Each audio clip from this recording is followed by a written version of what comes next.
much.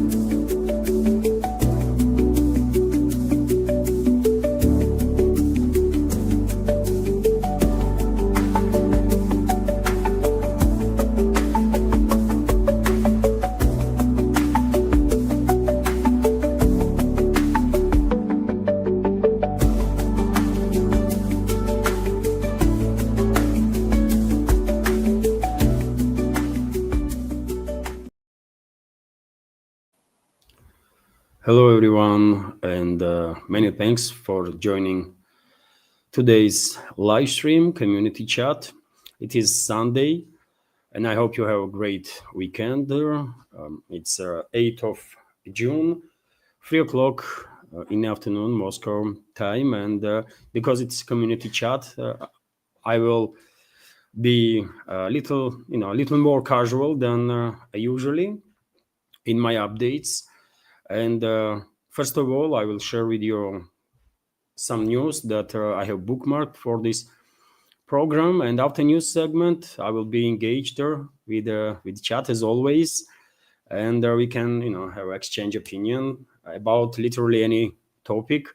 If I can be informative in my answers, I'd be happy to be engaged. And so.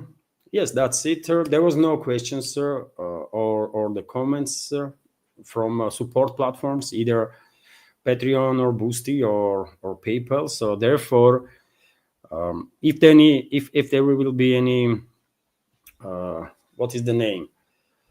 Super chat on Rumble, I will start from questions from Super Chat, and if not, then I will just scroll chat, and whenever I see a question, I will react on it. Please, before question, if you can put some capital Q or maybe even entire sentence in the capital letters so that I would not miss it. And so, because it is, by the way, not as easy as one might think to monitor everything. You have to make sure that programs are working properly, sound is good, video is good, and same time you have to monitor comments, chat. So sometimes it can be overwhelming, but anyways, let's go through some news now, first of all. And well, I will start with one of the main news for today, which is that Kyiv regime is once again refusing to accept bodies of killed Ukrainian officers and soldiers that Russia promised to transfer to Kyiv regime, as it was agreed during the recent Istanbul talks, second round of Istanbul talks.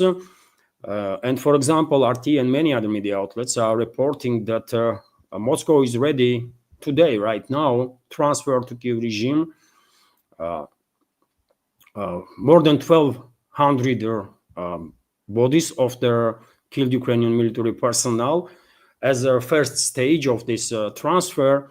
But for several days now, yesterday Kyiv regime refused to accept its own killed military personnel.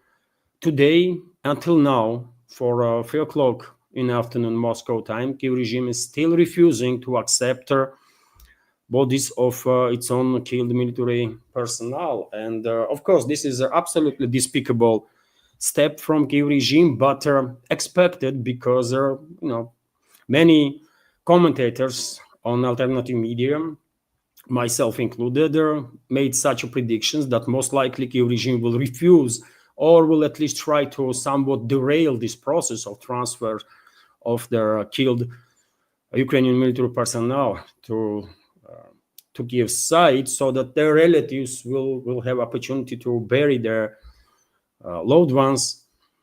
And there is several reasons for such behavior of Kyiv regime. First is, of course,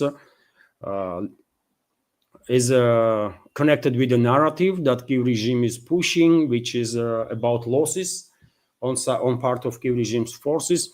We all remember, dear friends, that Zelensky and his criminal associates time and again were stating that they only lost about 50,000 troops, and their transfer of 6,000 killed military personnel, of course, will derail that narrative for sure.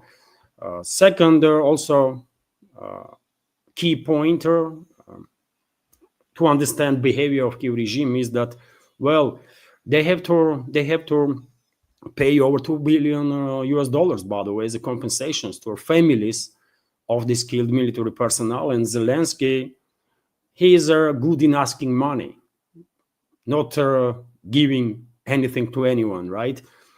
And I reported many times in my updates that Kiev regime usually designates skilled military personnel as a lost in action or deserters, right?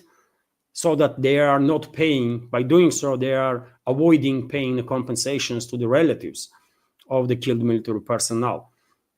So that's also a reason why this is done. And well, today, Russian side organized transport of foreign journalists to the place in the Bryansk region where this transfer of their bodies supposed to take place. And I guess many foreign journalists, especially from the Western countries, are kind of shocked to see behavior of Kiev regime, especially if they're if they themselves believing in a propaganda that Western so-called media was pushing. And in many cases, that most likely is true, that they are lying so much so that at some point they are believing in whatever lies they are sharing with the public, isn't it? But journalists from and maybe Western journalists would not even report about all this situation, but journalists from other countries outside of the Western world will of course report about it, and people worldwide will know little better what kind of elements are representing the regime. They don't care about their citizens, not as alive, not as a dead. They just simply don't care. All they interest is to maintain their position, steal as much as they can, and to basically be as useful for their Western masters, globalists, as they possibly can, because that's the only way they can somewhat guarantee security for themselves. That's all. And dear friends, just a couple of minutes ago, before I start this live stream, I shared on my Telegram and Twitter X page this post from Alex Christophoros.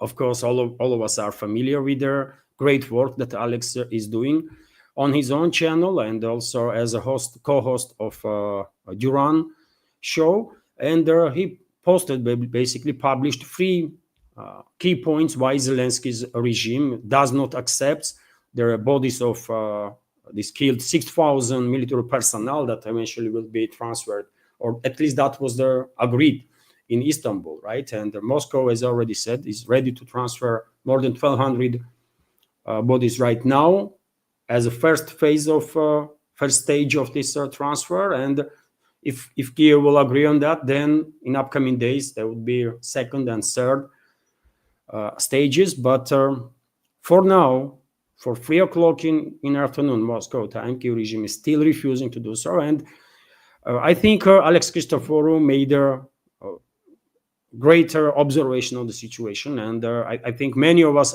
will agree with his points in regards to refusal of Kiev regime. Let's go through this post. For example, there is the reasons Zelensky does not accept there are 6,000 bodies of Ukrainian soldiers from Russia. First, cost. Bankrupt Ukraine cannot pay the families of their fallen soldiers who have been identified by Russia, which is absolutely true. And I also spoke about this point. According to calculations that some independent sources made, Kiev regime has to pay more than $2 billion to the families of deceased Ukrainian military, 2.3 billion, somewhere in that line. Second, narrative control. The 6,000 fallen are claimed to be mostly from Kursk incursion. Zelensky spun Kursk as a huge success. The approximate 6,000 number from Kursk area calls into question Zelensky's February 2025 claim to Piers Morgan of only 45,000 total losses in the conflict on the side of Kiev regime. Also true, by the way, probably we'll agree, with this, that this transfer of these bodies definitely derails this narrative, this false narrative that Kyiv regime is pushing for so long now about casualties on Kyiv regime side. And third point, sabotage peace. Accepting Ukraine soldiers from Russia, as it was agreed during the Istanbul talks last week, would signal that Ukraine is complying with the negotiation process. Zelensky wants to derail the negotiation process, not abide by its terms, which is also true, by the way. And I will just add that it's not just Zelensky, and not so much Zelensky because he's a puppet, right? It's a globalist. It's a Western ruling class that wants to derail peace process as much as they can, and they did try hard, isn't it, to do so, while, for example, organizing terrorist attacks on Russian railway network last weekend, and also orchestrating attacks on Russian nuclear triad on Russian airfields where strategical bombers were located. And obviously, that operation, I mean, hardly anybody believes that operation was conducted without direct involvement of secret services and militaries of US, UK, and potentially even few more, some other NATO member states. But US and UK, I mean, 1,000,000%, there can be no doubts about that, right?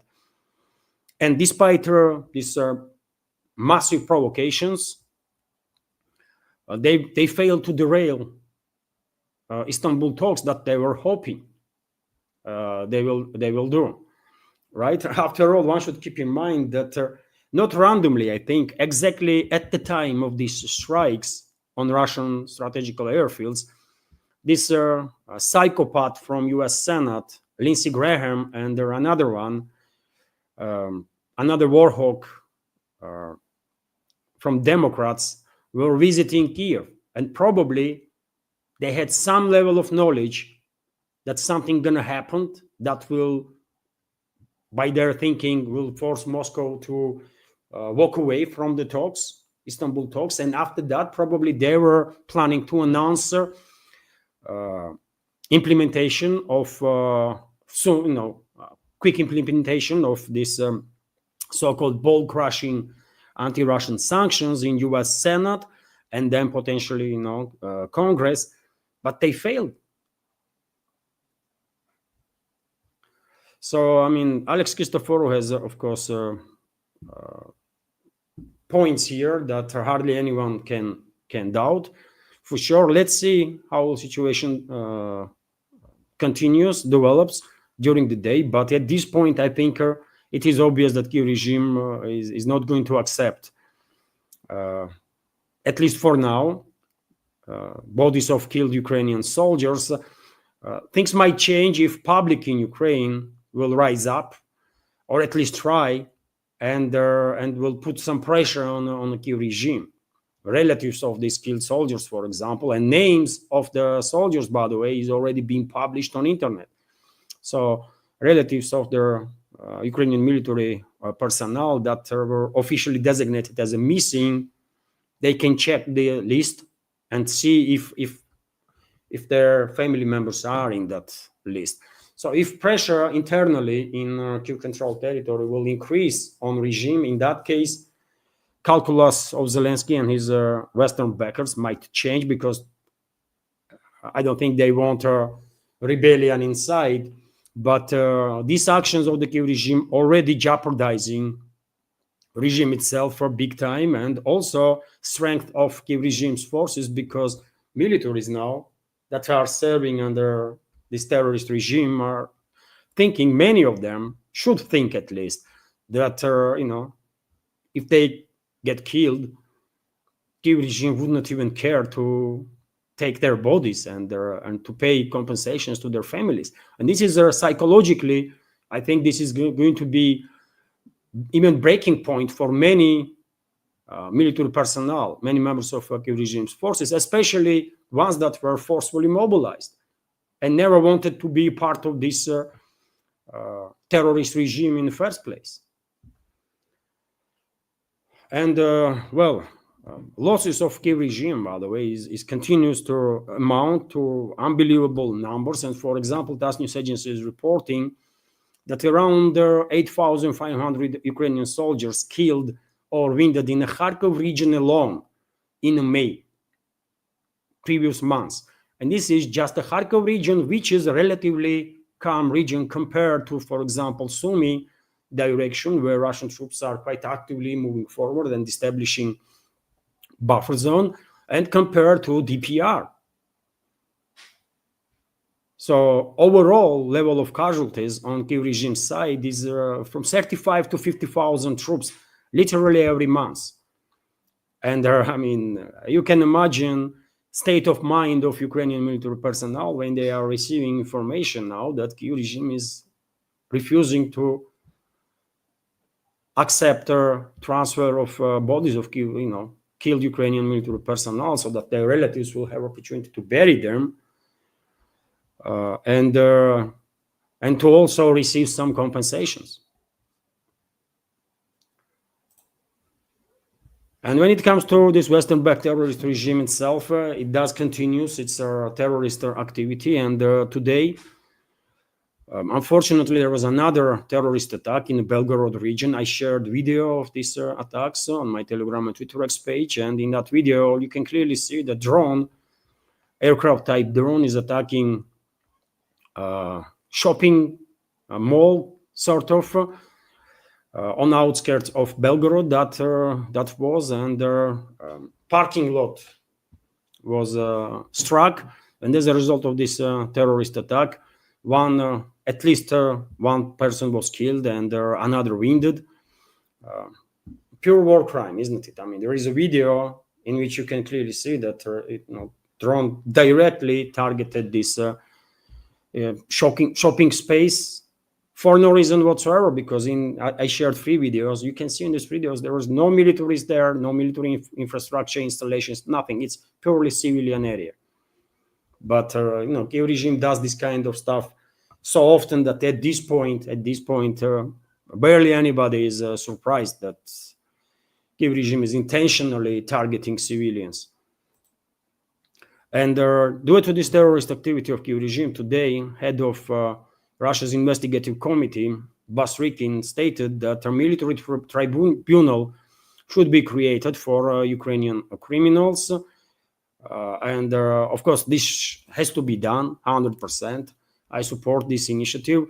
Chairman of the Russian Investigative Committee, Alexander Basrykin, believes that the military tribunal, similar to a Nuremberg tribunal, should be created for Ukrainian criminals who carry out terrorist attacks and shelling of their civilians. And I really hope work will be done in this regard. And criminals that were carrying out criminal orders from Zelensky and rest will be punished, because they have to. And this tribunal definitely has to be organized. Well, unfortunately, seems like there is some issues with their Chrome browser. But anyways, let's continue. I will try to deal with this. So RIA Novosti is also reporting, dear friends, that air defense systems on duty intercepted 61 Ukrainian drones overnight. So Russian air defense systems destroyed 61 Ukrainian drones overnight in direction of 8 regions. Russian Defense Ministry is reporting. So in their period from 300 hours yesterday, from yesterday 11 o'clock in the evening to 7:30 this morning, Moscow time, 61 drones were destroyed over the Bryansk, Belgorod, Kaluga, Tula, Oryol, Kursk regions, and over the Moscow region also. And I believe mayor of Moscow reported, if I'm not mistaken, that 9 drones were destroyed over the Moscow region that were, heading towards Russian capital.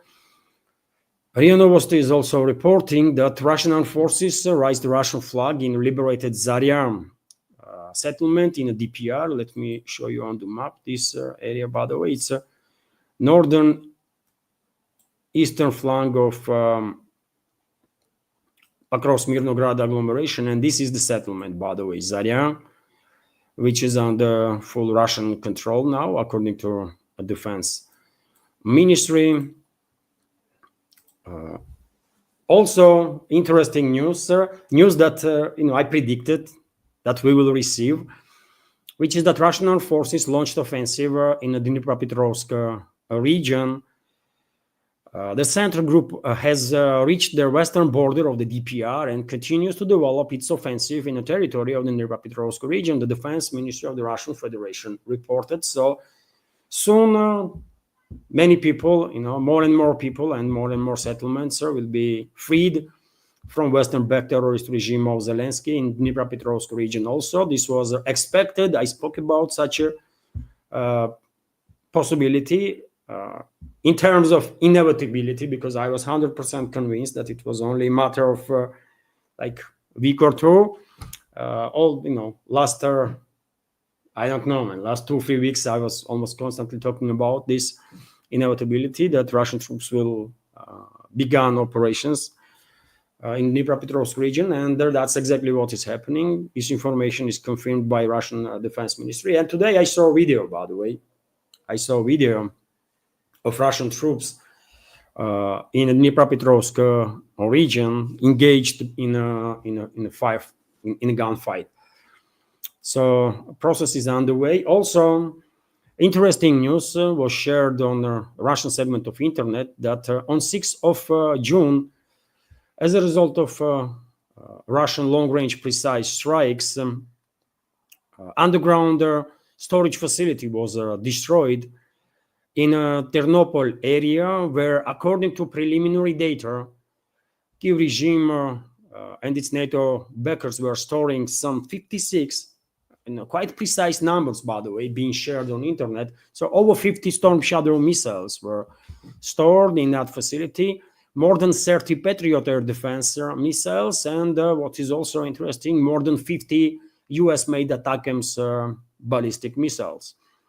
And this facility was destroyed. And let me show you a video, by the way, of explosion, secondary explosion, when all these missiles detonated. Just a sec, dear friends.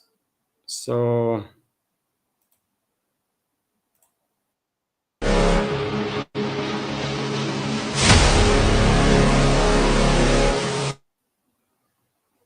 it's a little longer, but at one point right now, you're going to see massive explosion. It's a secondary detonation, and it is a massive explosion because a number of missiles, according to reports, was quite big. More than 100 missiles, by the way, were destroyed. And also, I have another video from another point of this explosion. Let's see this video also. Take a look at this massive explosion.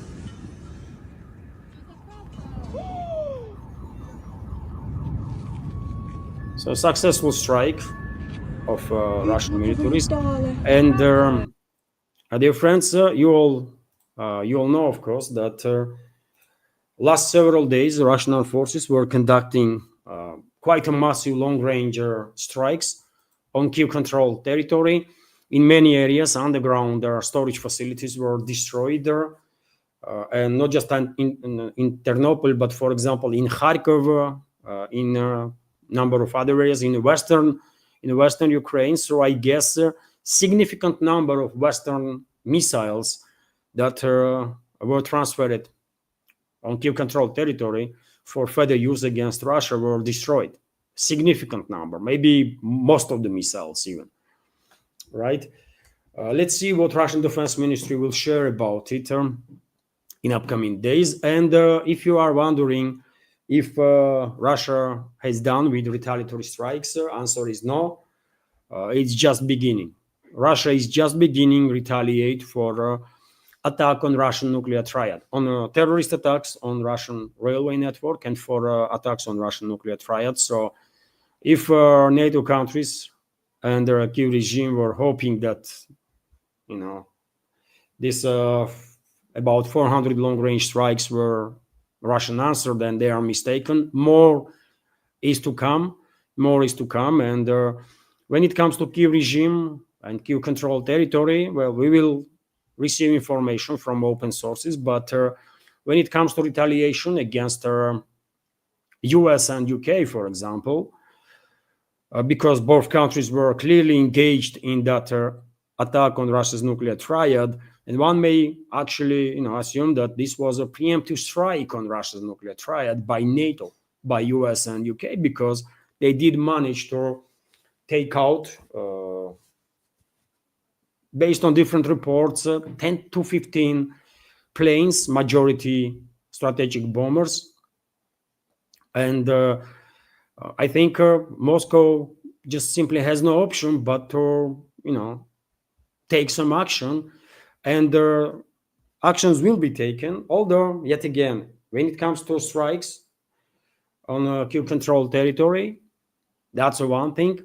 And when it comes to retaliation for this attacker against the countries, let's say countries, NATO countries that were engaged in that attack on Russian strategical aviation, well, most likely Moscow will use plausible deniability, as NATO countries are doing, right? Washington stated that they did not knew nothing.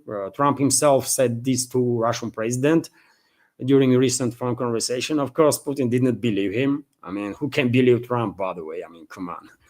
Trump is a disgrace of humanity, right? Especially after what Musk revealed. I mean, even before that, this moron was a joke, right? And laughingstock. But after that statement of Musk, it's end of story for Trump. I cannot understand how anybody can have any respect for that creature, right? But I don't care about that non-humans in the U.S. leadership. What I care about that Russian nuclear deterrence will be and should be restored. And if anybody thinks that Russia will just slide that attack, they are mistaken. Retaliation is coming, and the big one, I think. And Russia will use plausible deniability. It was officially, it would be not Russia, man. It has nothing to do with us. But I guess sometime in relatively short, near future, I don't know, man. I think UK has far too many submarines, right? This Vanguard, old but still, nuclear capable submarines. So I think if one or two of them will sink, that will be good for world peace. And I think US has far too many aircraft carriers. For example, would that be good enough retaliation? I think so.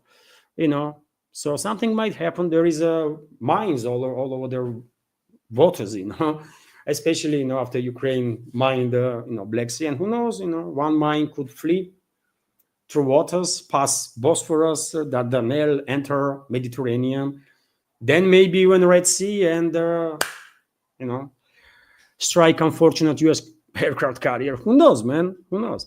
I mean, we can speculate as much as we want how Moscow or how certain groups, let's say, will retaliate for these strikes on Russian nuclear triad. But retaliation is coming for sure, man, and hardly anybody can blame Moscow for that, right? We did not started this, but we will finish it, right? And on our terms. That's it. Meanwhile, Vzгляд newspaper is reporting that northern group of forces are continuing to repel the suicidal attacks of Kiev regime in Chotkina and Novy Put area. I don't even know what Kiev regime or its NATO backers want to achieve while sending on these suicidal operations their troops in a Chotkina direction, which is here, by the way. But they are sending more and more troops, by the way, to establish control over their Chotkina, for example. And Russian militaries, Russian aviation is working non-stop to eliminate this invading forces. At this point, I guess Kyiv regime already sacrificed up to 5, maybe more, thousand military personnel while sending them on these suicidal operations. Some channels are reporting that Russian group of militaries in Tyotkina are in operational encirclement. I don't believe in that. And on this map, for example, I mean, you can clearly see that, well, there is no operational encirclement. Drones, by the way, nowadays are capable of, flying FPV drones, flying for 20, 30, 40 kilometers. So obviously, some supply and support lines for Russian troops in Tyotkina can be under drone control of Kyiv regime. But I think, well, this forestry area, for example, can be used to deliver whatever weapons or ammunition is necessary. And once again, as long as Kyiv regime is sending more and more troops in Tyotkina direction, and Russian aviation has an easy go, isn't it, to eliminate enemy forces, large number of enemy forces in this area. Enemy forces that otherwise could be deployed in direction of, for example, settlements of, in direction of this buffer zone that Russia is creating in the Sumy region, right? And Russian troops are, by the way, about 20 kilometers away from Sumy itself at this point, according to reports. And Kyiv regime is just unable to maintain its defensive positions. And I guess it's only, for example, matter of couple of days, surely before end of next week, Yunakovka settlement is going to be under full Russian control, completely liberated from enemy forces, right? And once Yunakovka is under Russian control, then it's domino effect going to take place, and all these group, Ukrainian units and NATO mercenaries that are in all these settlements north of this forestry, they're just going to collapse one after another. That's how it's going to be. Mark my word, dear friends. Even though I'm not military expert, quite often my predictions becomes, if not 100, then, like, I don't know, 70, 80% correct, right? Which is a good number, by the way. I mean, if your prediction is 70% correct, then that's not bad, really, because after all, think tanks that have multi-million budgets and maybe in some cases even multi-billion budgets, their prediction rate of correctness is also 70, 80% at best, right? So anyways, well, Kyiv regime, just to let you know that Kyiv regime still continues to send its troops on these suicidal missions to somehow enter Russian territory and establish some foothold there.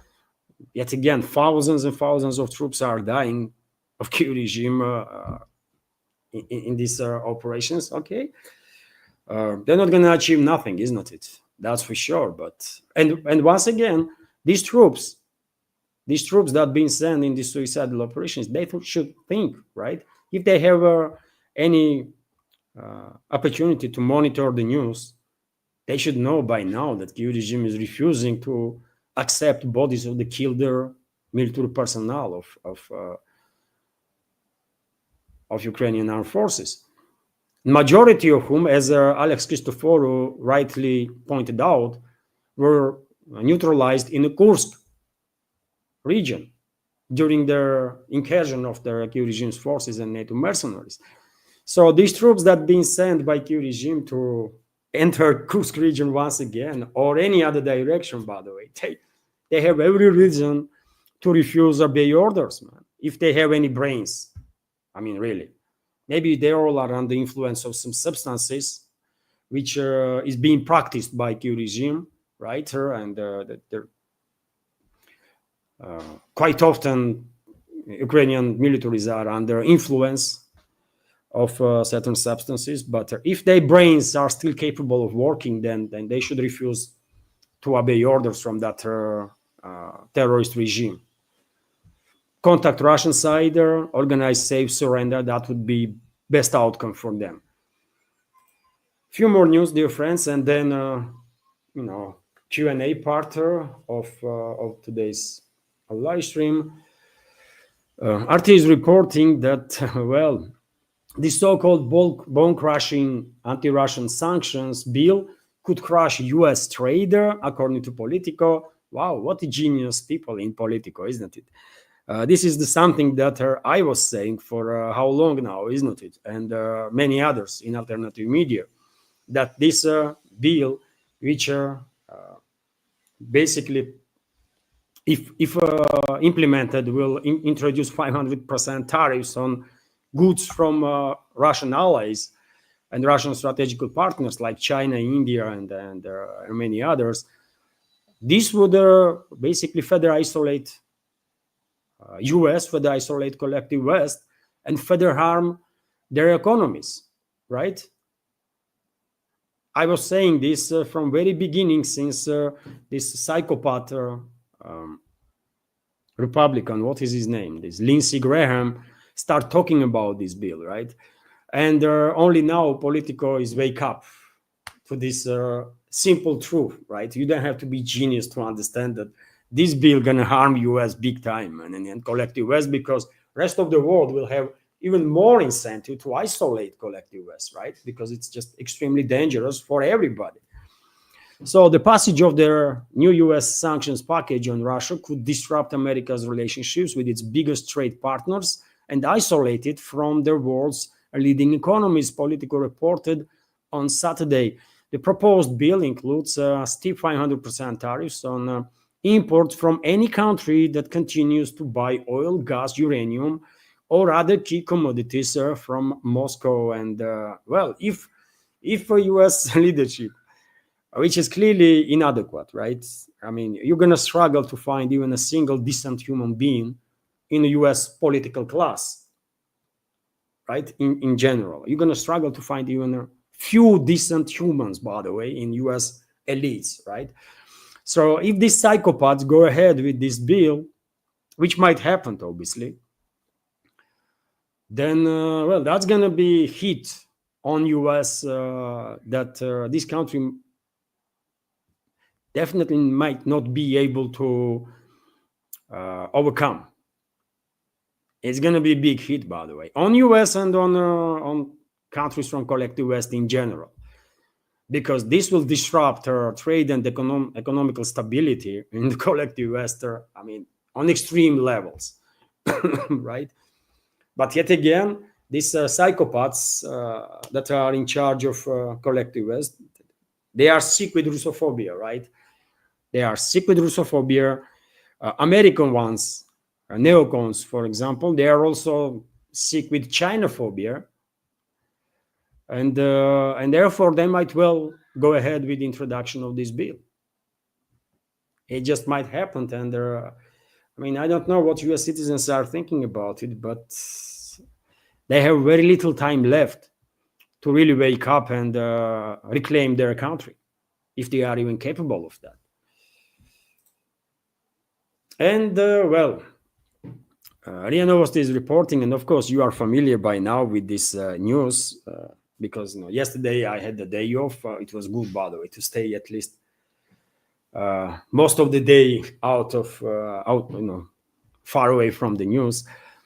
But and I was unable to report yesterday about it. But it is still worth noticing that a post about Trump and Epstein has disappeared from Musk's X page, which is a sort of shame. Musk is backing down kind of from his allegation, but allegation is such anyways that Trump is finished. If anybody has any doubts that Trump is a despicable human scum, then I don't think after this allegation of Musk, I mean, one may have any doubts about it, man. Trumpists, I mean, diehard Trumpists are trying to defend him that, how Musk knows, and if Democrats knew about some connections between Trump and Epstein and all that stuff, then they would use this information against him. No, they would not, because it's not up to them. They are controlled by Zionists and the Mossad, by the way, in the very same way that Republicans are.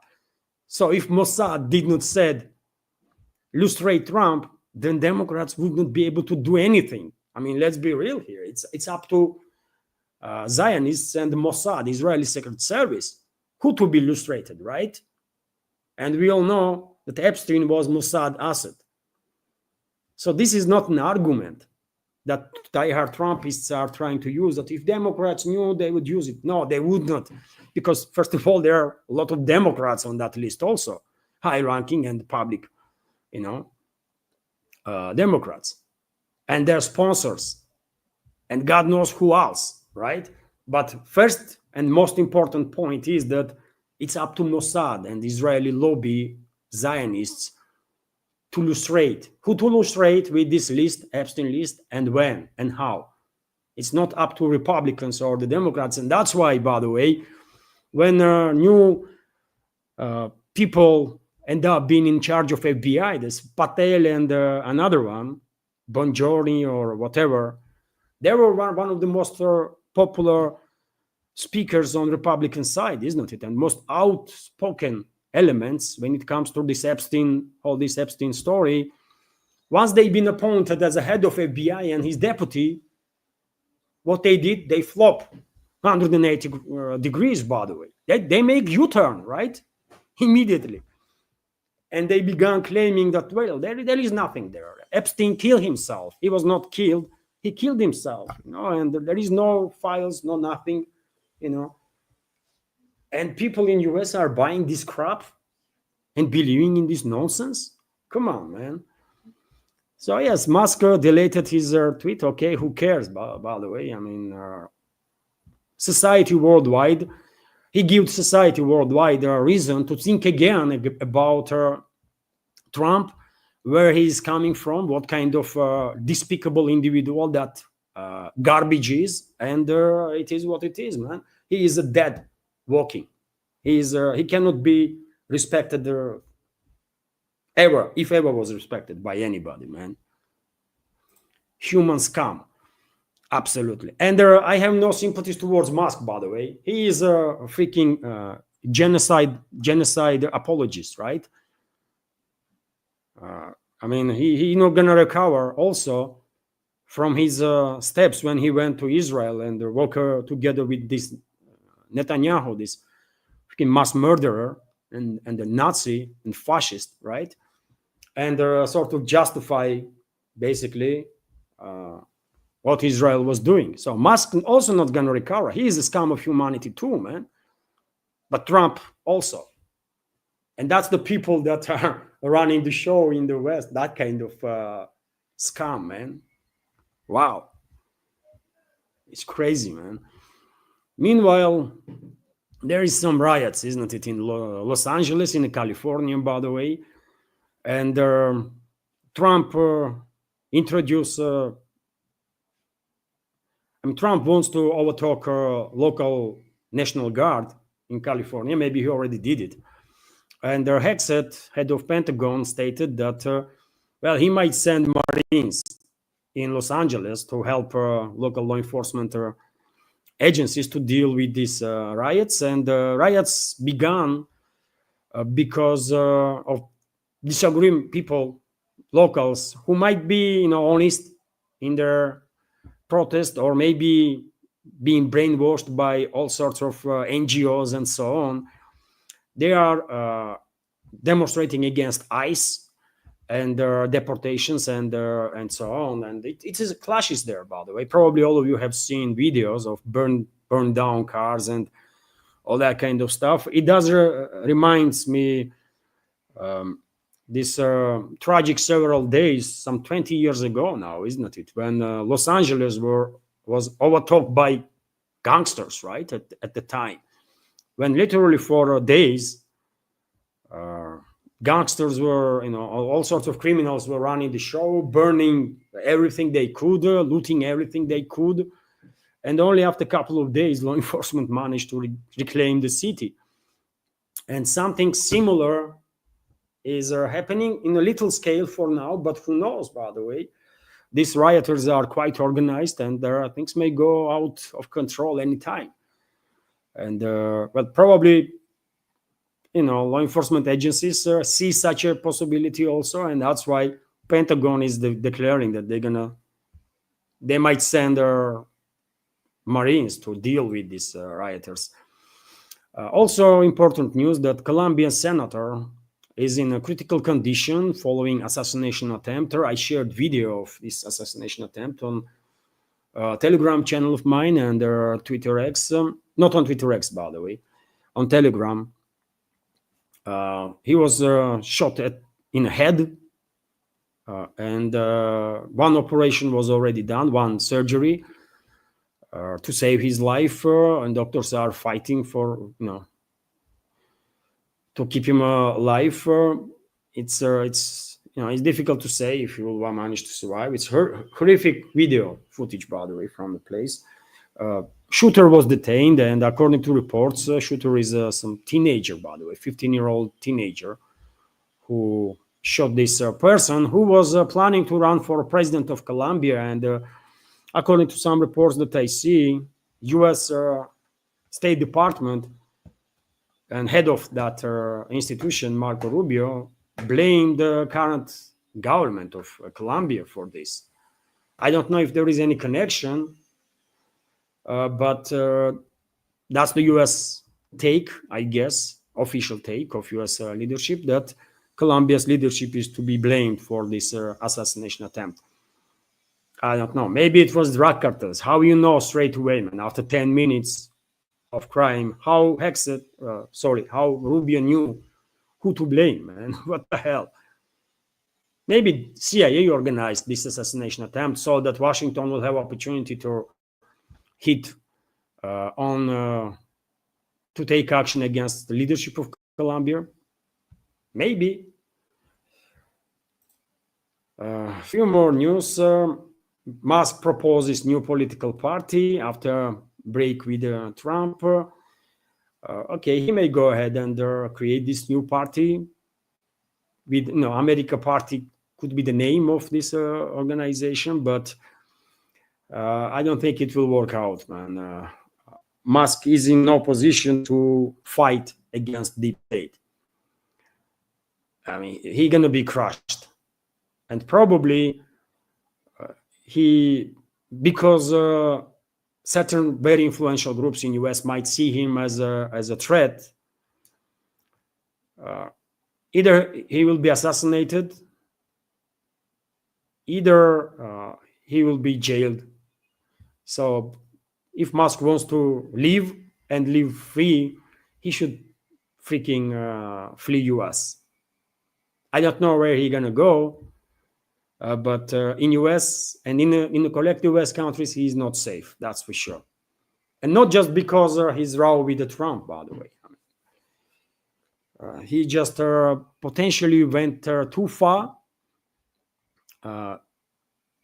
He probably think about himself too much, right?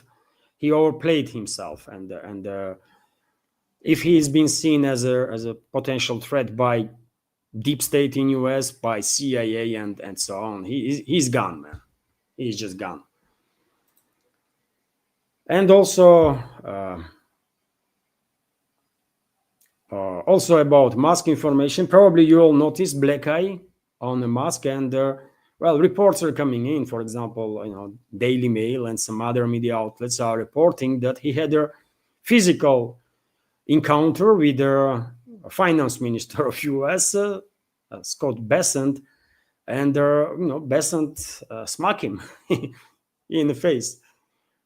So yeah, things happened.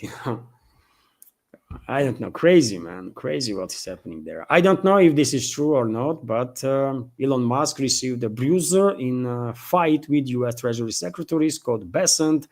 This was reported by British newspaper Daily Mail. Daily Mail is a yellow paper, right?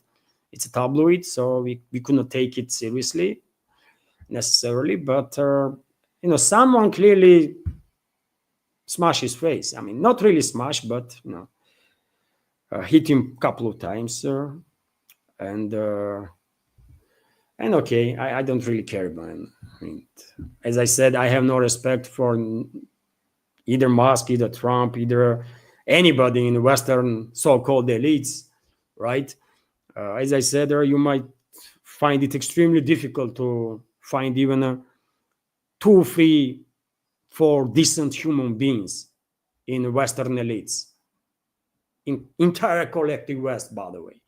You're going to struggle to find even several decent human beings in elites, in position of power. And probably vast majority of our community would agree with me, right? Because it's true. It's just simply true. You know, maybe people in the West don't want to face this reality that they've been run, their country's being run and ruined by these morons and their human scum. But it's just true. I mean, if you don't look at the truth, it wouldn't disappear, isn't it? And I will end news segment, by the way, with this news that a new photo has been published on internet and circulating now about this latest Chinese stealth aircraft, J-36, so-called. And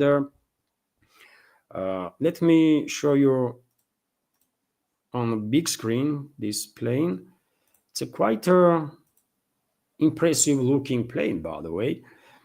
I mean, what we can judge from this picture is that it's a huge plane for sure. It's a three-engine plane, which is a quite unique composition for military aircraft.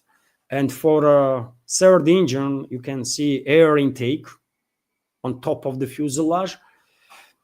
And on sides, there is 2 other intakes.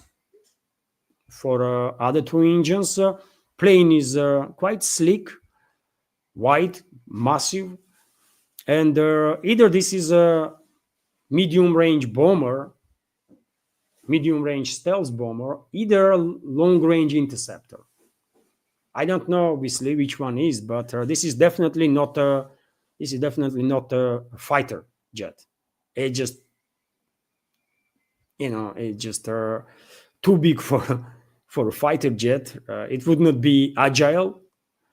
That much agile, but as a medium-range bomber and or the long-range interceptor, it might work quite well. So interesting look, 2-seated. I mean, maybe there is more crew, but on the front you can see composition like on Russian Su-34s when 2 pilots are sitting next to each other. It's not a tandem composition. But yes, interesting looking plane. Let's see what military experts are gonna say about this. I'm monitoring number of channels, military channels, and some of them might share their take on it. And dear friends, this is it when it comes to news segment. Now let's just have a chat, by the way. Let's exchange opinions about anything. As I said, dear friends, if you have a question or you want to commentary to be highlighted, please use capital letters, at least several, so that I will notice it easier. Was there any on Rumble, dear friends? Kiam, sorry if I'm butchering your nickname, dear friend. Kiam is commenting, thank you for your $5 donation, for your super chat. Would be great to understand how Ukraine came to be a country in the first place. Well, that's the big question, isn't it? As a short, to say it in a short, Ukraine, name of Ukraine, dear friend, is originated from Poland, right? At some point, certain parts of modern Ukraine were controlled by Poland, Polish-Lithuanian Commonwealth. And in Polish, Akraina means outskirt, right? And from Polish language, because Polish language and Russian language are both Slavic languages, right? So from Polish language, this word that was indicated with certain area on the ground transferred into Russian. And in Russian language, certain parts of modern Ukraine was also being called Akraina, although usually and mainly it was Novorossiya, right? But That's how this word has been associated with certain territory on the ground, right? Then, some 200 years ago, I'm not historian, dear friends, so I'm just generalizing, and I will try to be short. Then, some 200 years ago, approximately, British royal family, British aristocracy, think about possibility to create this political Ukrainianism, right? So that there are people that were living on these parts of Polish-controlled territory and then Russian-controlled territory would start believing that they are not the Poles, not the Russians, not the Hungarians or Romanians, for example, but are Ukrainians, right? So they start working on this idea of political Ukrainianism. Basically, they start creating ethnicity from thin air because, there was no history or no ground for that, right? Historically speaking. Then Germans, by the way, took this idea also, German leadership, and I believe it was German Chancellor Bismarck, right, who said that if you want to weaken Russia, you have to push further this political Ukrainianism, so that at one point you would divide these people. You will divide the people, and what West is well known, Western elites, divide and conquer, divide and run, right? And that's what they unfortunately managed to do. And Ukraine was never a country, by the way, never a kingdom or anything like that, nothing. But Bolsheviks, when Bolsheviks came to power in Soviet Union, and one may argue that significant number of these Bolsheviks were assets of the Western secret services, German secret services, British secret services, even American secret services, by the way. One of the first things what they did is created Ukrainian Soviet Socialist Republic. Why? Who told them this? Maybe they're Western masters?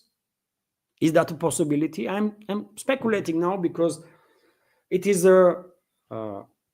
argued in the public that these people, number of leaders of Bolsheviks, definitely had connections. After all, Germans organized, by the way, transfer of Lenin into Russian Empire, right? Literally, Germans pay for that. To talk him from, he was in Switzerland, isn't it, at the point? To talk him from there and to send to Russia. Why on earth they did it? For a reason, right? Bolsheviks, once they overtook the power,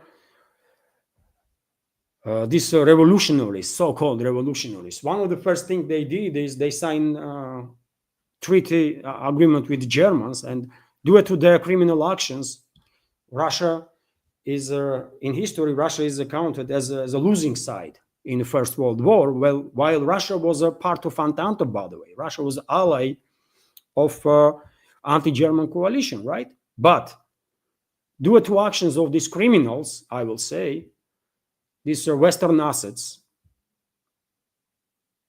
they overthrow royal family, emperor's family, and Russia is accounted as being losing side, right? And Russia lost significant territories, by the way, as a result of this treason by these animals, right? Sorry for my French, but that's what they are, man. I have no respect for them, and I'm not gonna, pretend otherwise. And one of the first things, as I said, by the way, they destroyed country, they destroyed Russian Empire, and one of the first things what they did, they start destroying Russia also, right? They created this Ukrainian Soviet Socialist Republic, and where they created this nonsense, on the Russian territory, literally on Russian territory. They took Russian territory and call it a Ukrainian Soviet Socialist Republic. It's crazy, isn't it? That was done during the Lenin. And that was the first time when this political Ukrainianism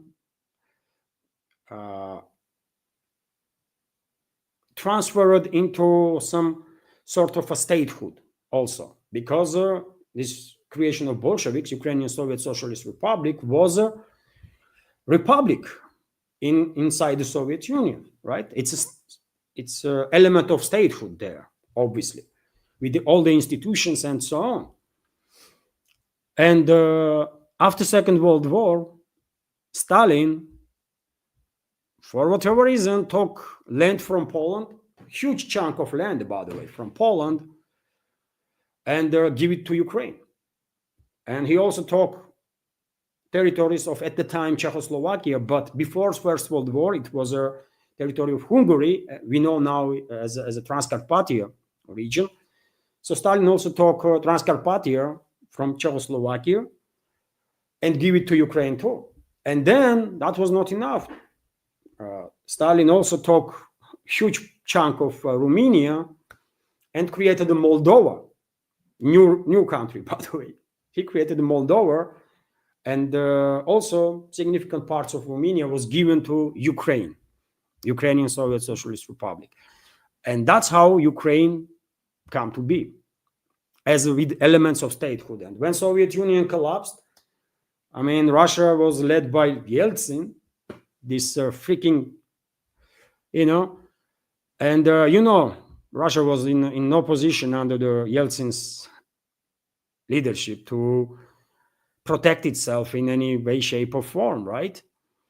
There was a patriots, obviously, here in Russia that was always trying to highlight topic of Russian territories, right? That was given to Ukraine, including Crimea, by the way. Crimea was given to Ukraine by Khrushchev. Is another freaking psycho, right? And traitor. And so, yes, that's how it's become to be this quasi-state that it is right now. After the Soviet Union collapsed, Ukraine ended up being independent republic that is completely built on territories of other people, right? Russia, Romania, Hungary,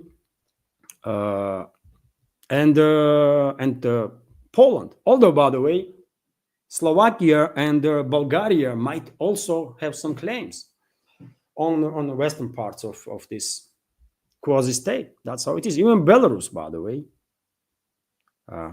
So that's, yes, if we are talking in short, by the way, that's the story.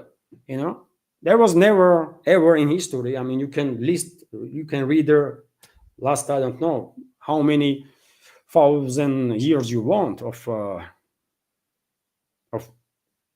countries or kingdoms, civilizations on the Eurasian continent, and never in history there was anything like a kingdom or the republic or country like Ukraine. Never. It was just a territory where Russians, Poles, and many others, by the way, were living, and Poles were calling this territory Ukraina because that was the outskirt, right, of a Polish-controlled area. It was outskirts, and even now, by the way, Ukraina means outskirt. It's this word is still in Polish, still in Russian, and it means outskirt, literally. That's the name of that country, outskirt, quasi-country. So hopefully my explain. Yet again, I'm not an historian, dear friend, and obviously, if you want much more detailed information, then obviously it's better to ask historians. But in short, that's how it is. And Jerry Kogan, thank you for your super chat on Rumble. Comment is think about it. If Epstein ever had any compromise on Trump, it would have been used by Clinton, Biden, and Harris long before now. I have to disagree with you, Jerry. Thank you for your super chat, but I have to disagree with you because, and I see this argument being used by many Trump supporters, like last several days. But point is that this Epstein files, these are not something that belongs to Democrats or Republicans. This is Mossad's files, right? This is Mossad's property. This is Israeli Secret Services, by the way. You think FBI has some copies of the videos and Mossad does not? Epstein was Mossad asset, right? He was Israeli agent. So without authorization from Mossad or Israeli leadership or the Zionists, whoever is making their decisions in that influential group, obviously none of the Democrats or the Republicans will be able to release any information. It's just not happening. If anybody would even try, Mossad would take care of that person straight away. So that's why I don't take this argument. I struggle with that argument that Clinton would use it, or the Biden or Obama. No, they could not, because they are under Mossad also. They are under Zionists and under Israeli lobby, by the way. I mean, they cannot take a single step without authorization from their bosses. So how could they use these files? And just take a look what happened once Patel was appointed as the head of FBI. Before his appointment, he was 110% convinced, I mean, million% convinced that Epstein did not kill himself, right? He was a very popular spokesman on Republican side. And his deputy, Burgioni, whatever that his name is, that other guy, bold one. And once they get appointed in FBI, they made a U-turn straight away, right? They changed their mind 180 degrees. How that even possible? And they start pushing the narrative that Epstein was not killed, he killed himself somehow, you know? And when it comes to Epstein files, Patel is saying that there is nothing there. Nothing, literally nothing. So how that even possible?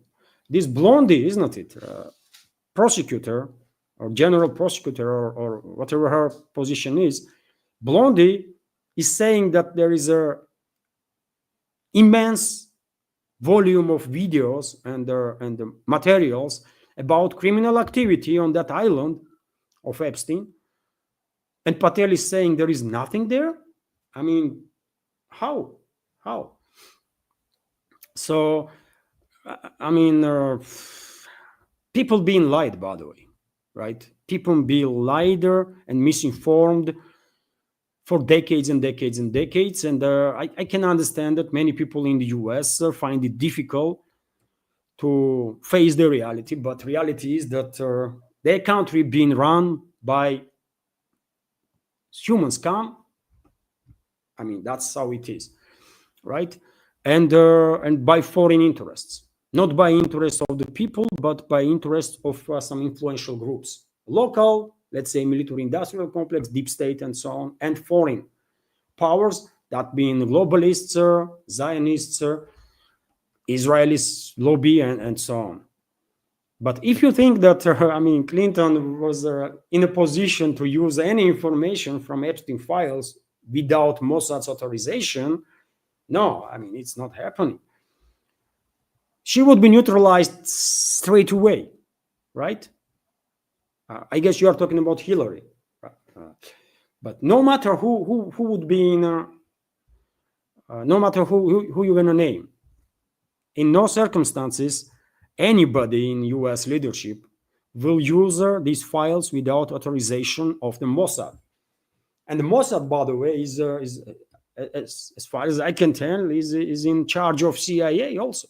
It's not other way around, right? And it's been proved so many times. After all, many people in US might not know, but it was the 70s, isn't it?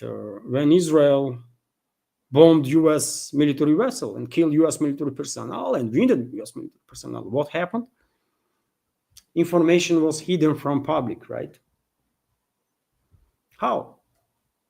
Did CIA ever try to investigate and do something about it? No, because CIA is run by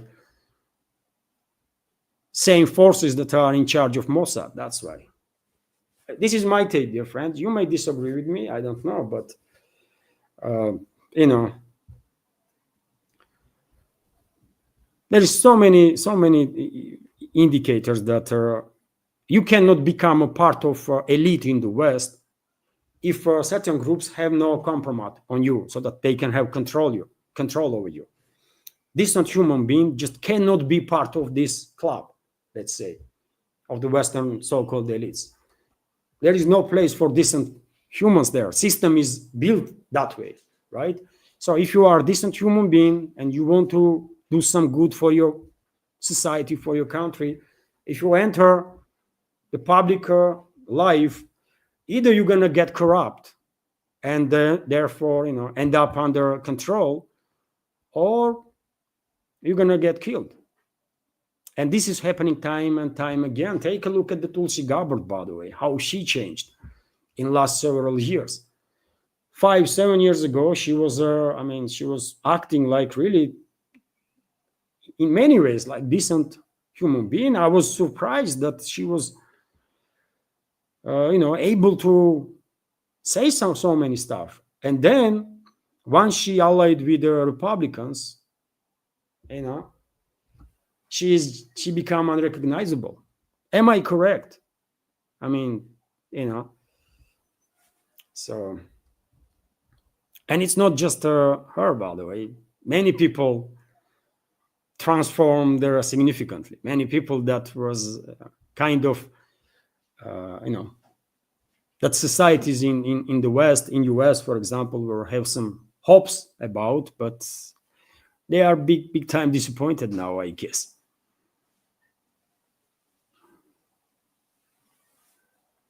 Once again, dear friends, hello everyone, and thank you for participating. Nidish Kumar is asking Luan, why RT International, RT India, and RT Russia have a different narratives while providing news? I don't know. Thank you for your observation, Nidish. I only use RT, just rt.com for news, to share some information. And even though, because it's in English, right? So because translation, this mechanical translation, is not always good enough. If I see same news on, let's say, Vzglyad newspaper and RT, I might use news from RT, because my hope is that their English is going to be much better, right, than mechanical translation on Vzglyad newspaper. But I'm learning about it from you now, and I just have no answer, dear friend. I don't have any connections with RT, even though I try to. I apply a couple of times for a job there, because my hope was that if they will accept me, then I will have a practice in English, and that will help me to improve my language. But they ignored my application, and that's all. I don't have connection with any media outlet, by the way, or anyone. I'm just me here, and that's it, right? Which is good. It is difficult to build a media project alone. Not alone. My family is helping me, supporting me, of course. But we are alone, right? We are trying to build something here and something good. But that's all, man. So I cannot give you answer, Nidish. I have no idea what. I'm not happy with RT. Let's start with that, because time and time again, they are, for example, using this language that US is trying to mediate, for example, or they are portraying US as a sort of mediator. And I a couple of times I expressed my disappointment about it, because since when US is become mediator? US is a leading country in this anti-Russian coalition, in this proxy war, and how Russian media outlet that is funded by Russian taxpayers, how they are calling US a mediator, man. It's I cannot understand this, right? Maybe I'm not seeing something, and I don't know, but I don't like it at all.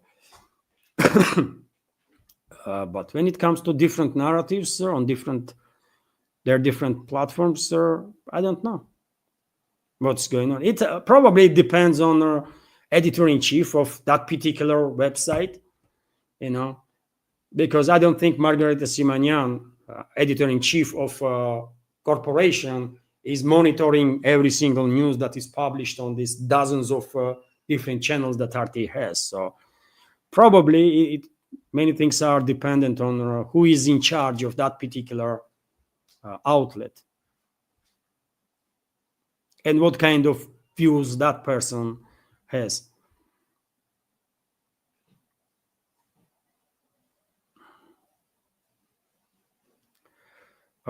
As I said, dear friends, if you have a question, capital Q before question would help not to miss it.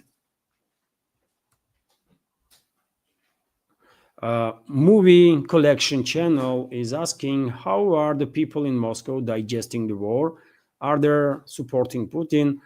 Well, Putin's last time I see news about it, Putin's rating was about 80%, isn't it? He has huge public support for sure, and when it comes to military operations, well, it's tiring. Obviously, it has some psychological impact on people because many of us have family members, relatives that are participating in a special military operation. One, my relative was wounded severely, barely survived, by the way. Another one survived also, but also, I mean, it was some miracle that he did manage to, not just he was a commander, and he is a commander of a unit, and he managed to lead his unit in such a way that they all escaped wounded but alive, right? So they were very lucky, I guess, and their training, professionalism did play, of course, crucial role. So therefore, I mean, there is many stories, isn't it? Unfortunately, there are very big number of casualties also. Obviously, this is a high intensity conflict that West is waging against Russia. This is a proxy war, by the way, right? And they are sacrificing literally millions and millions of citizens of this so-called Ukraine.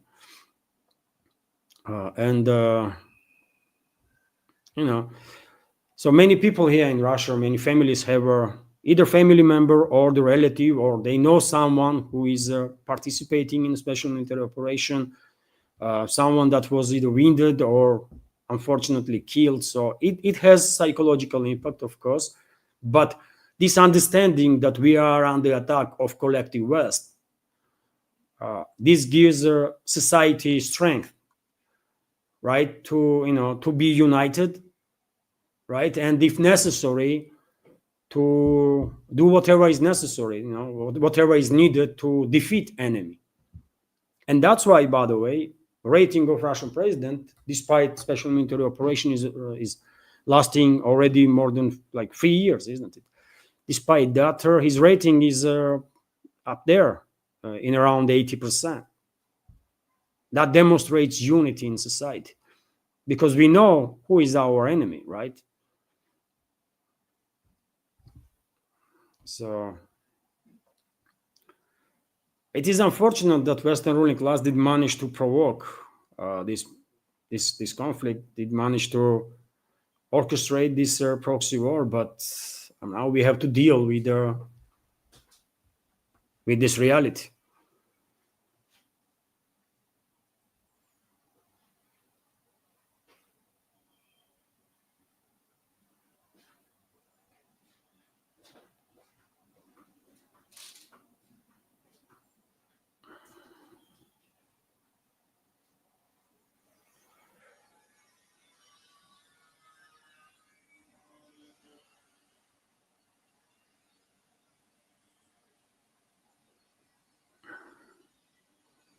Dear friends, sorry if I will miss your question. Yet again, if you use capital letters, Don Zugar is asking, Levan, how you thoughts about running for Prime Minister of Russia? I will donate to your campaign fund. Oh, thank you for your question.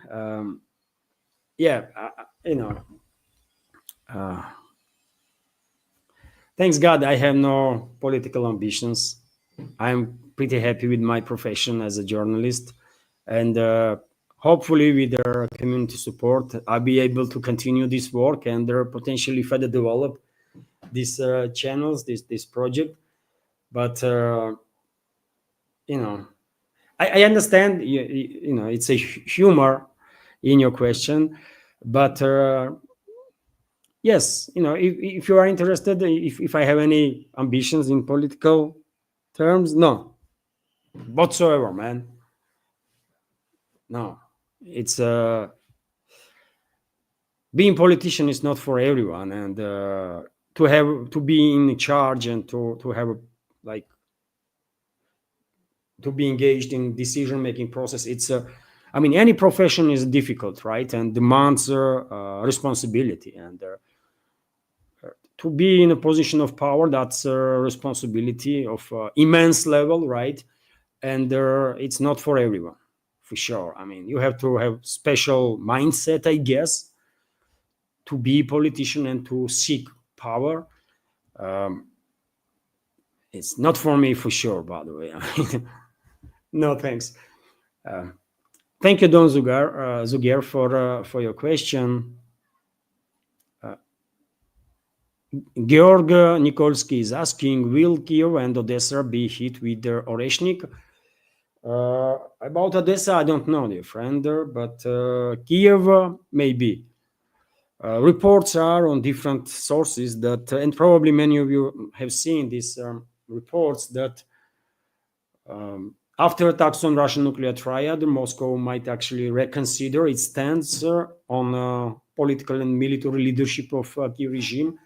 This regime might even be designated as a terrorist organization, and in that case, obviously Moscow might take action against the leadership of this terrorist organization, and potentially that means strikes on heavily fortified underground facilities in Kiev, for example.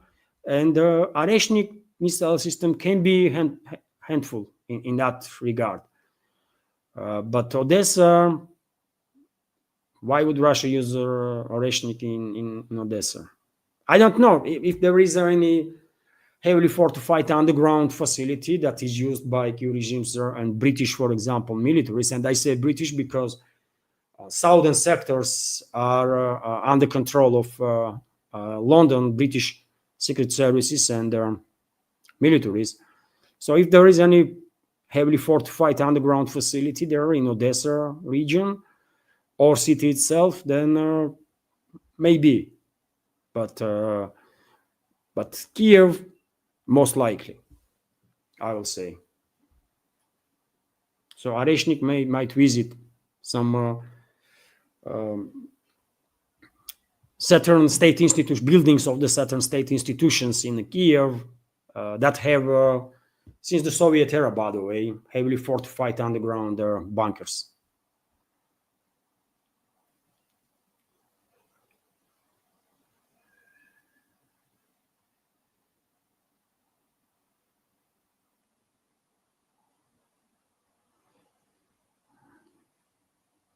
Nikos is asking, Levan, did you see the interview of Russian ambassador to the UK?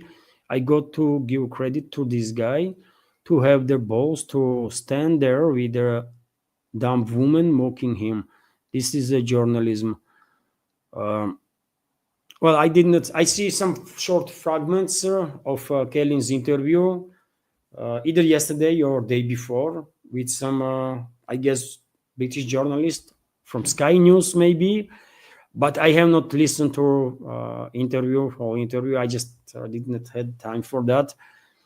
But last time I see a statement from Kelly, Russian ambassador in UK, was a couple of days ago when he was talking about potential Russian. When he was, I guess, he was talking about absence of statements on part of London in regards to this attack on Russian nuclear triad. And this is important because a nuclear triad nuclear forces should be untouchable in any country, by the way, because this is our nuclear forces, right? And London, until now, did not make no statement, isn't it? Nothing, literally nothing. And this is clearly can be seen as an indicator that London obviously was engaged in planning of this attack on Russian nuclear triad. Although, of course, investigation is underway, and only after investigation is finished and final conclusions are shared with the leadership of Russian Federation and the public, we will see decisions on part of Moscow. And well, Kalin is a profi, by the way.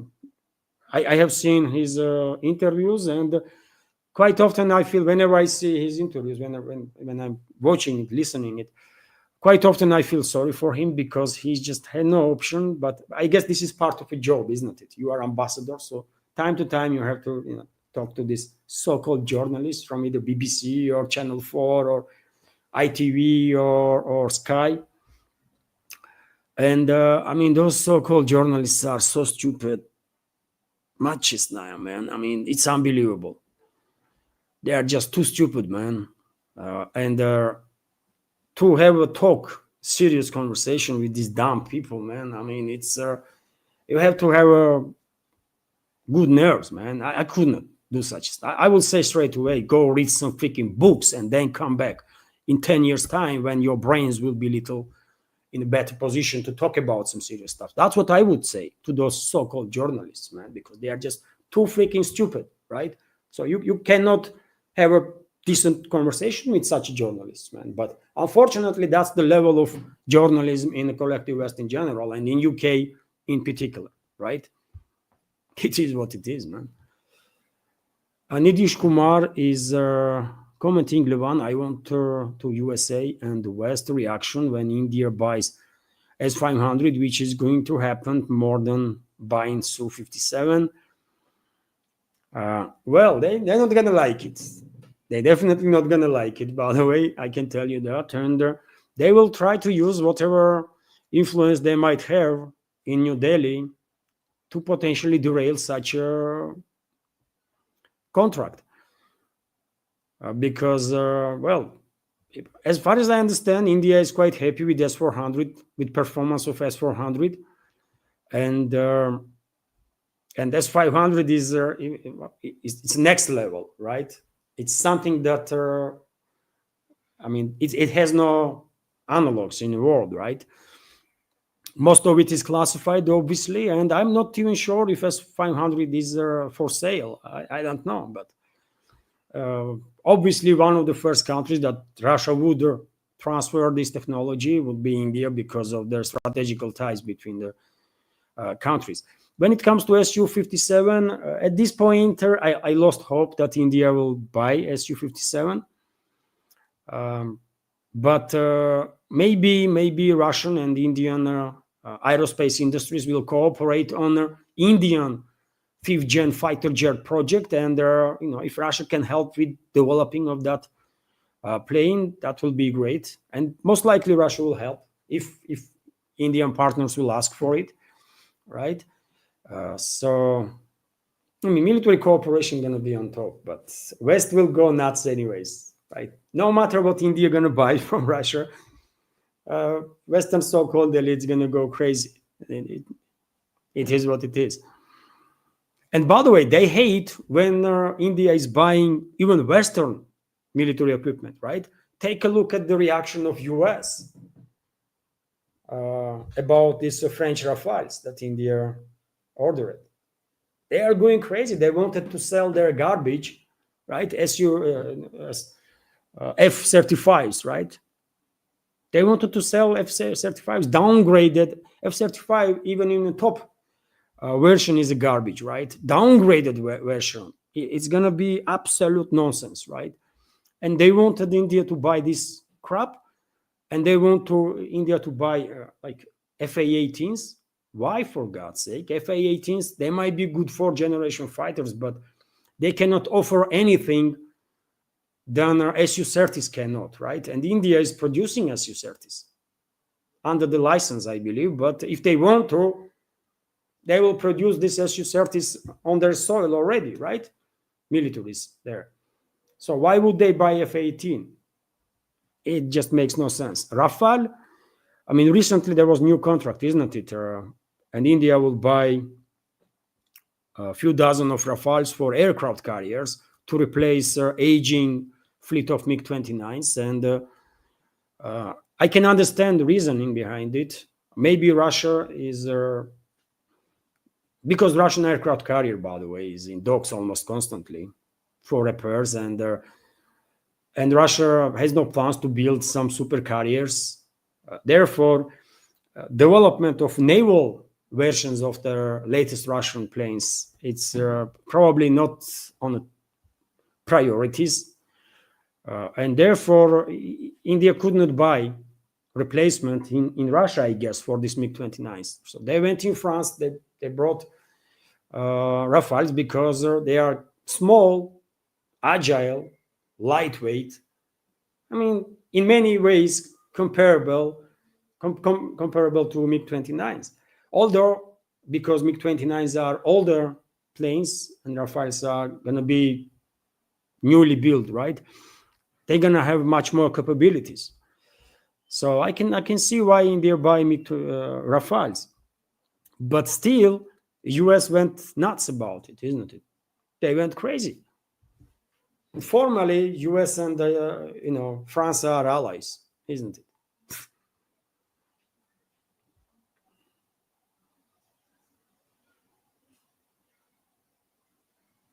Michael Kennedy is commenting that Epstein files have been destroyed, in his opinion, or they are in Israel. I have to agree with you, Michael, 100%. If Patel is not lying, head of FBI, then that means whatever files there was that incriminating high-ranking officials and the public figures in the crimes, those files were destroyed, most likely. And the copies of all the files, copies of everything is definitely in Israel. By the way, there can be no questions about that. Everything, copies of everything that was ever filmed in Epstein's Island definitely is in hands of Israel. And those files in US, probably majority of files that can incriminate public figures, influential public figures in the crimes, already being destroyed. If Patel is not lying, although he might lie, by the way, because he's saying that Epstein killed himself. I mean, just a couple of months ago, he had a completely different opinion. With all his expertise and knowledge and so on, he was saying that he was killed. Now, once appointed as a head of FBI, he changed his mind. It's, I think US is under control of some groups, some very influential internal and outside groups since the Kennedy assassination, by the way. I think after Kennedy, US was never run by truly pro-American, independent individuals. I really believe in that. Everybody after Kennedy was a puppet of certain groups.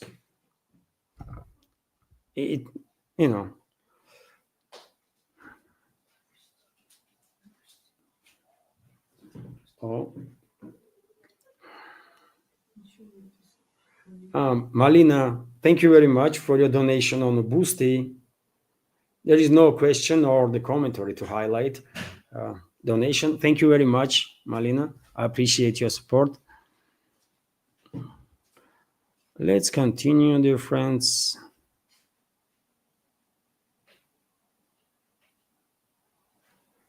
Once again, sorry if I miss your question or the comment that you want to highlight, dear friends. I'm quite actively monitoring chat. Lynn Thomason is commenting. Thanks for sharing this live stream. Have a good day. Hello to Anna. Thank you very much for your attention and support. Thank you, and have a wonderful day. Also, of course. Oh, I forgot that I can highlight the questions itself, man. It will take quite time before I will get used to this platform.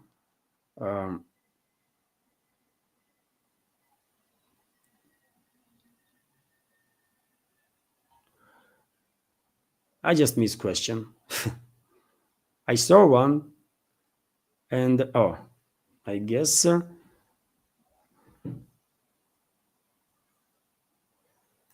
I will began highlighting. I forgot to do this from the beginning, dear friends. Sorry, but I think this is good stuff to highlight questions.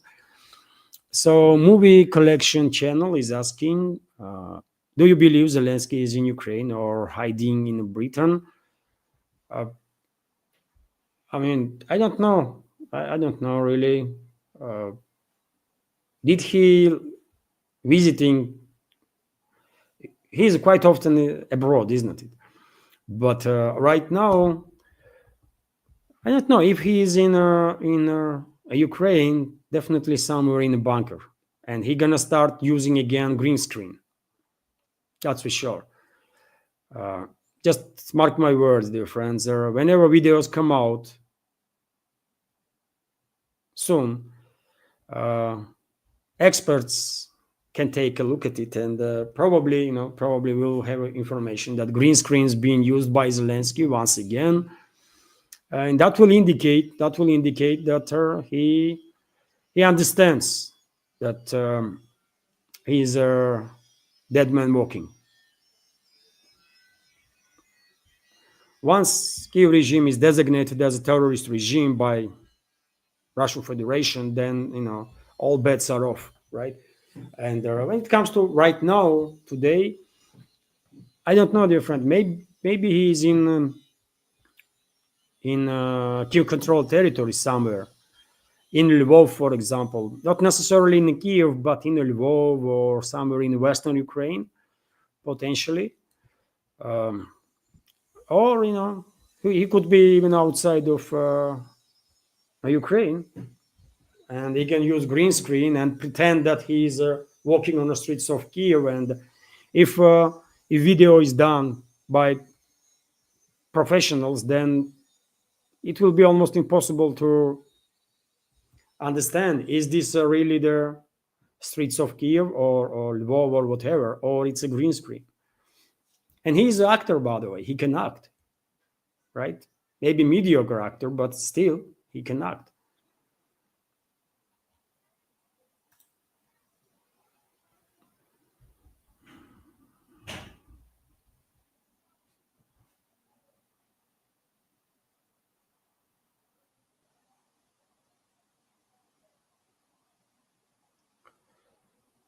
Questions.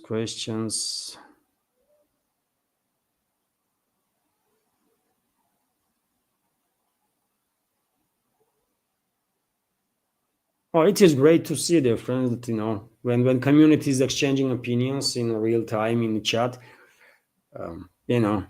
it's great. This community chat program is working, isn't it? It's a good stuff, man. First news segment, and then just have a chat.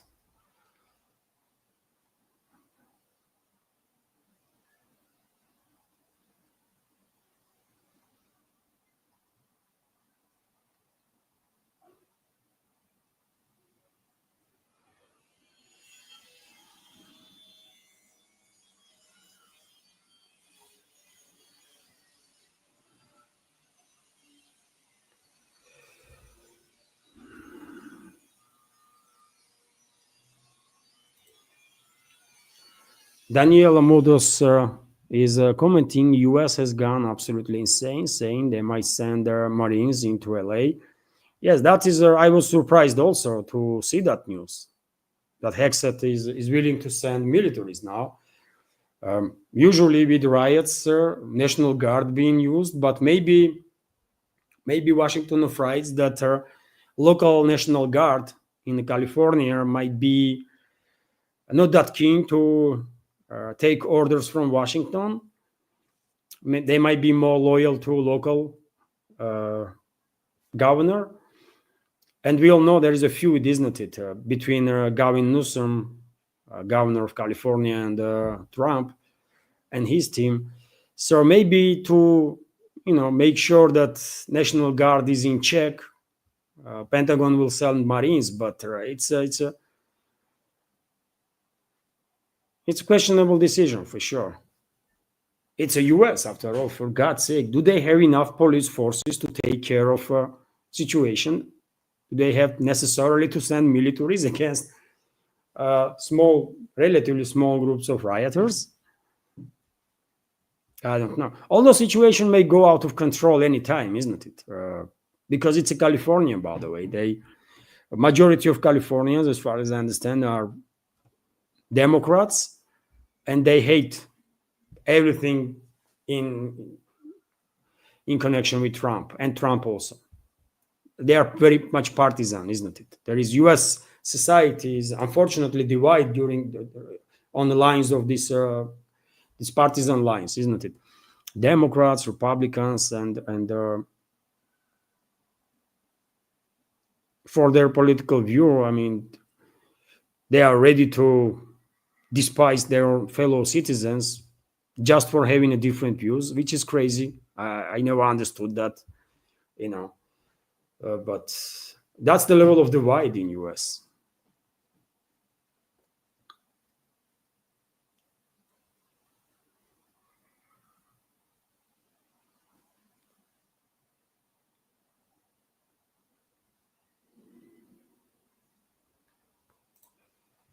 Nidish Kumar is asking also, Levan, so does Ukraine will use a Cyrillic script like Russia, or they want to create another just like Croats and Serbs? Oh, that's a good question. Most likely in Kiev already discussions are being conducted to change alphabet on Latinica, on Latin alphabet that is used by all of rest of the Western world, let's say, and they will go ahead probably and do that. But if they will have time for this, but there might be discussions. But I think, I don't know. It's hard to tell how long this special military operation will last. But once regime is neutralized in Kiev and Republic is liberated from these Western pro-Western terrorists or Western-controlled terrorists, I think situation will calm down and get normalized quite rapidly. And of course, under normal leadership, no one gonna consider to change alphabet from Kirillitsa to Latin. Although there was such a trend, by the way, many countries, as you mentioned, made such changes.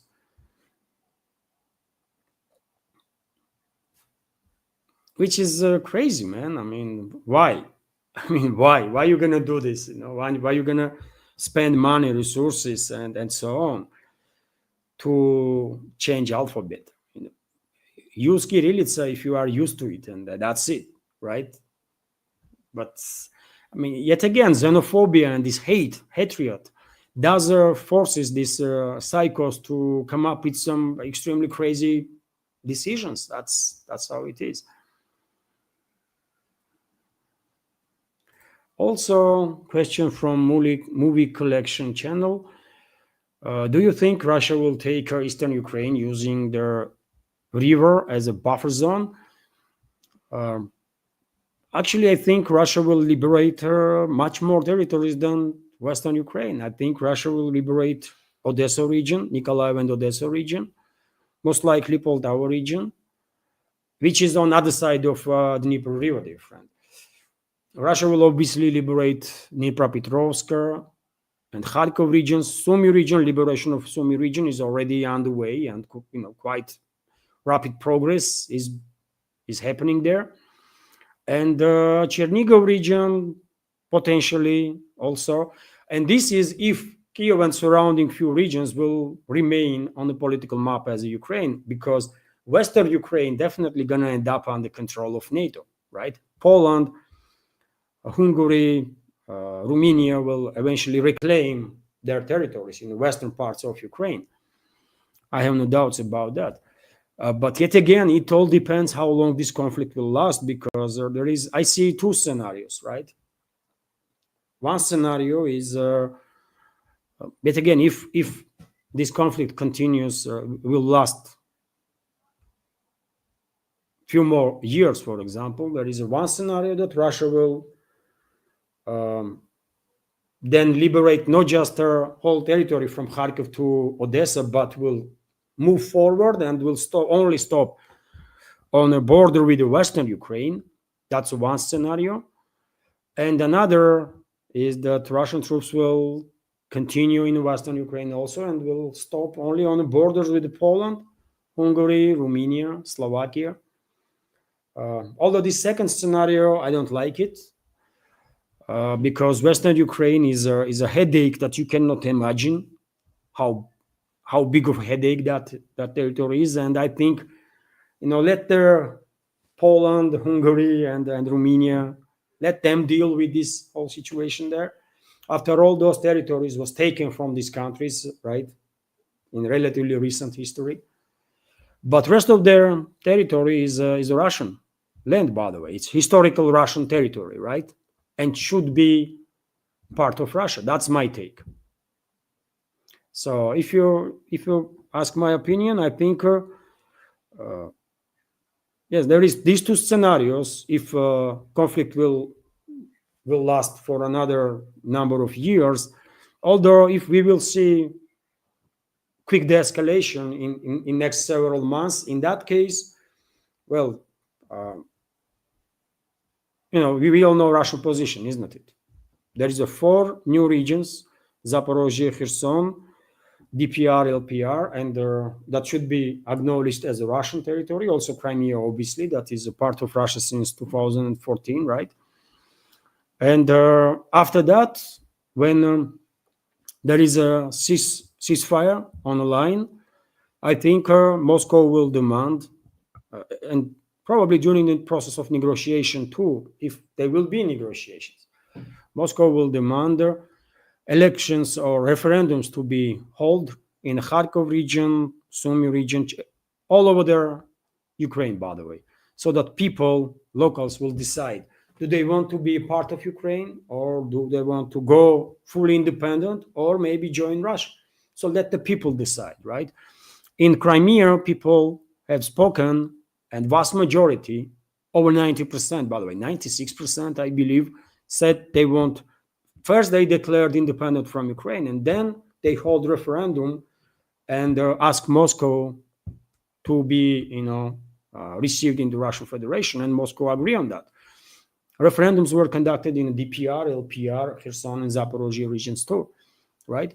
So I think if conflict will end now, in next several months, let's say, I don't really believe that this is a possibility, but if then Moscow probably will demand referendums to be held in other parts, all over the Kiev-controlled territory, and let the people decide. Maybe they want to be part of this nonsensical Ukraine, this creation of Bolsheviks, and they're okay, man. If that's what you want, then But my understanding is that vast majority of people outside of the Western Ukraine will say they want to join Russia. I have no doubts about it, by the way. That's my take. Western Ukraine is a whole different story, by the way. It's such a mess there. It's such a mess that when Poland, Hungary, and Romania will reclaim those territories, they're gonna struggle for years, by the way, with Ukrainian Nazis and the fascists and the terrorists, for years and years. It's gonna be a difficult task for them, for sure.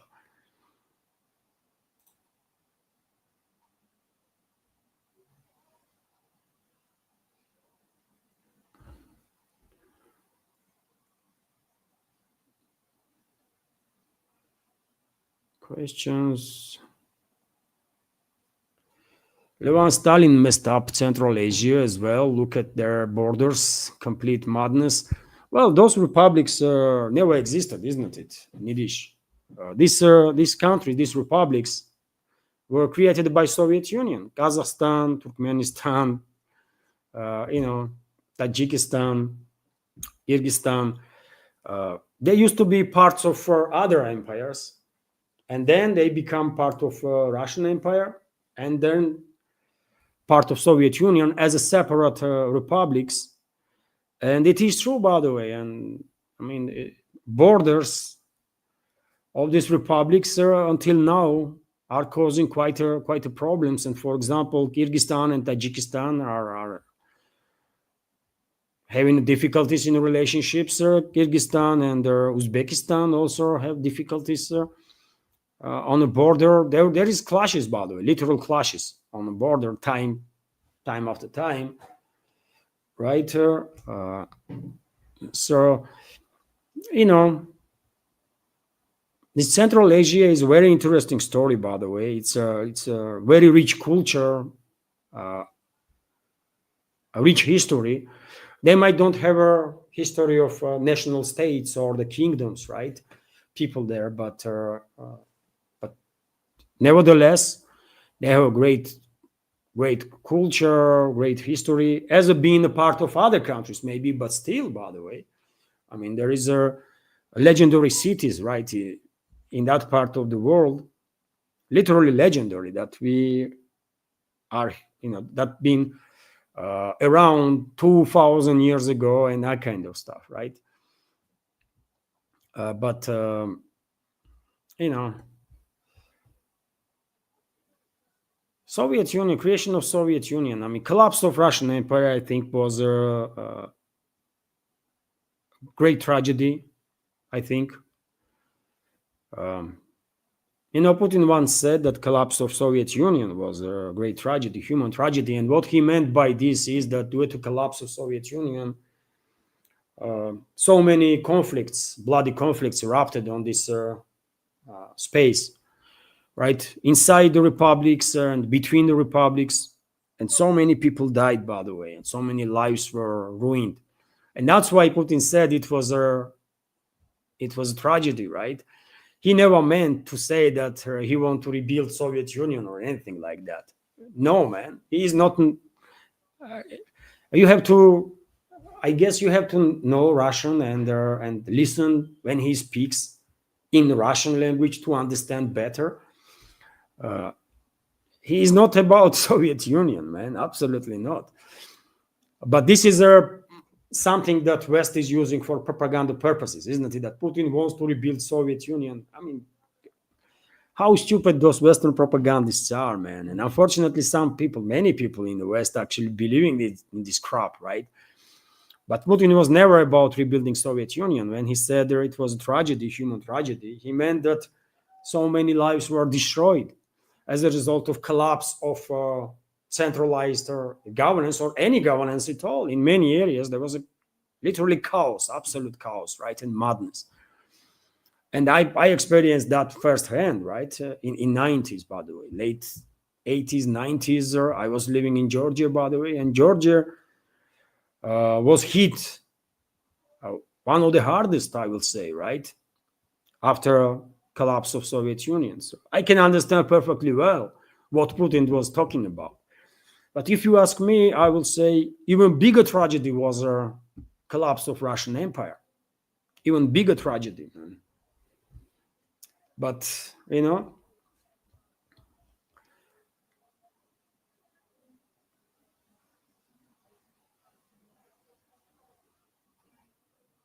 let's see some more.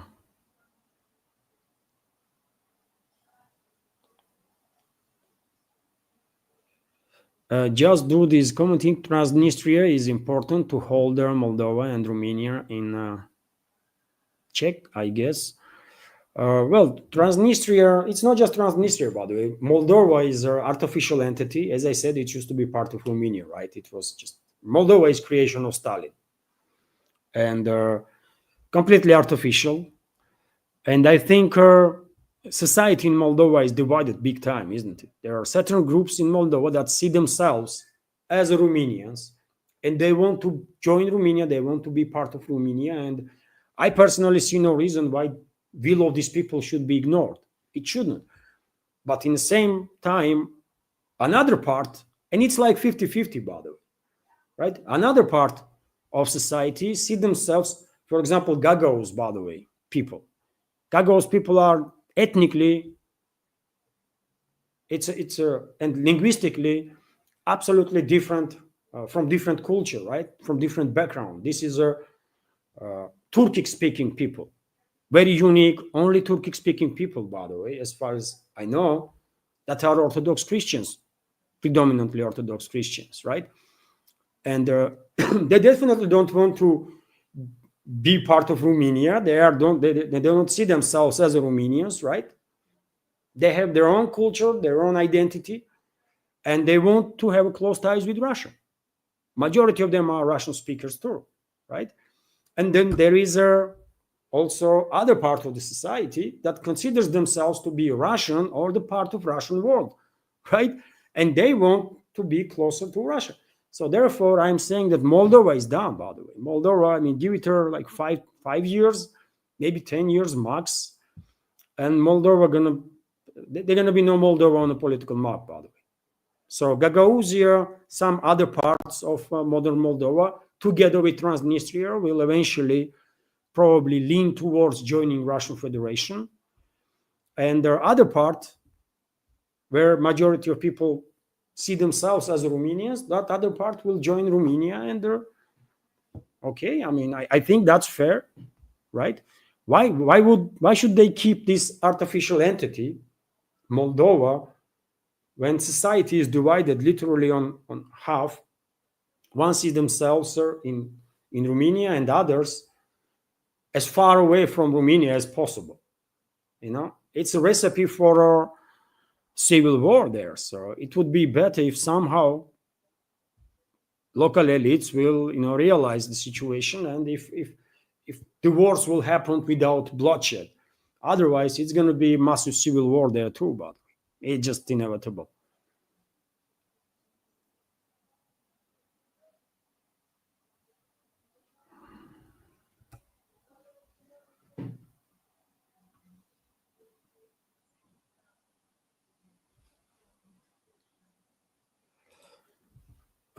Bob Hope is commenting, Levan, how are you doing with your money? We in Europe are seeing that Putin is not happy about the prices of veg and fruit.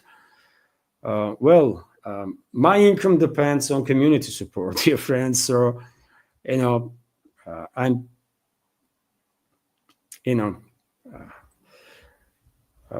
hopefully this project will grow, and financially I will be in a better place sometime in the future. If not, then I will have no option but to find day job and somehow manage to have a day job and also to keep this project running. Well, it's not about me necessarily, isn't it? Yet again, if I'm doing good job, then hopefully community will support, and sometime in the future I'll be in a better position financially speaking. When it comes to prices and inflation, it is true, by the way, on some veg and fruit, prices are crazy. You might not believe that, but potato, for example, price on potato is 120, 150 rubles, which is, if you transfer in dollars, for a kilo, by the way. And 150 rubles, for example, is 1.8 dollars, $1.80, something like that. Or no. $1.5, let's say, $1.50. Approximately. I mean, it depends, isn't it? I mean, in one store you might buy for 100 rubles, in other prices 150, and in some others even higher potentially. It's noticeable, by the way. I mean, for low income or medium income families, potato is of course one of the veggies that are in Russian, right?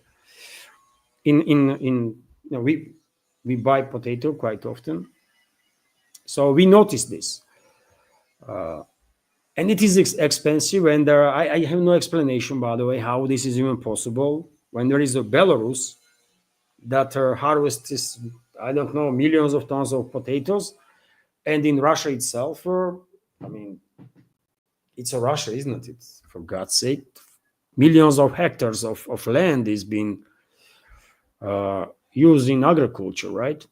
So why potato is that expensive? I don't know. Maybe due to bad weather conditions. Last year there was a small harvest or something. But it is true on some veggies, by the way. On some veggies, some fruits prices are really, really high.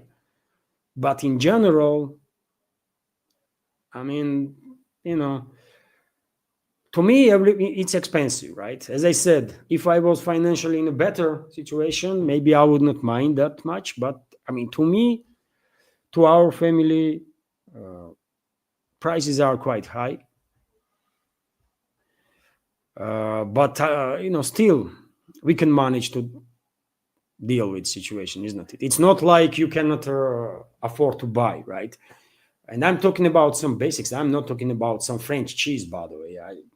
I don't I don't buy French cheese, and probably never buy, right? But when it comes to some basic items, yes, unfortunately, time to time there is maybe because of the speculation of the some local corporations in agricultural sector. They are boosting prices. Sometimes it's potato, sometimes it's eggs, sometimes it's I don't know, man, something else. State institutions have to look at this, but in general, situation is quite okay. I mean, you're not gonna starve, by the way. I mean, economy is doing quite okay. You're gonna find job. If you want to work, you will work, right? And you will have enough income to, you know, live your life. But yet again, you know, I would like, of course, prices on some items at least to be a little less. That's for sure. And Putin is correct. I don't know when he spoke about price increase on wages and fruits, but if he spoke about it, well, okay, it's true. By the way, I mean, I personally notice potato because it feels just too expensive. 150 rubles for freaking kilo, man. It's not okay, man. It's not okay. To me, yet again, with our income. If someone has, I don't know, man, like twice more or 3 times more, they probably don't care, man. And therefore, it's all individual, isn't it? It's all individual. Thank you for your question.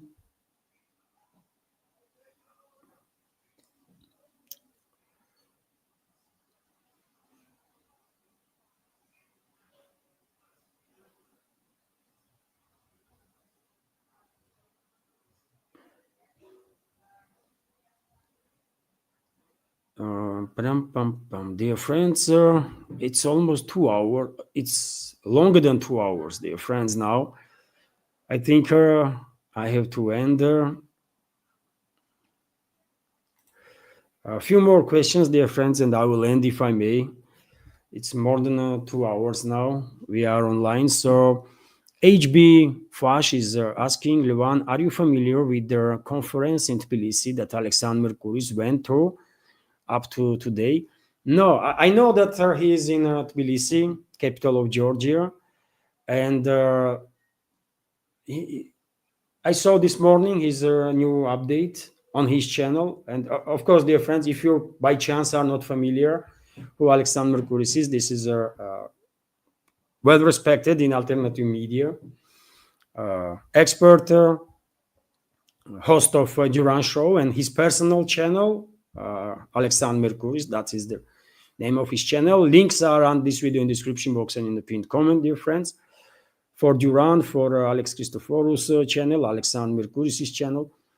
And he said that he's going back in London, right, in today's update.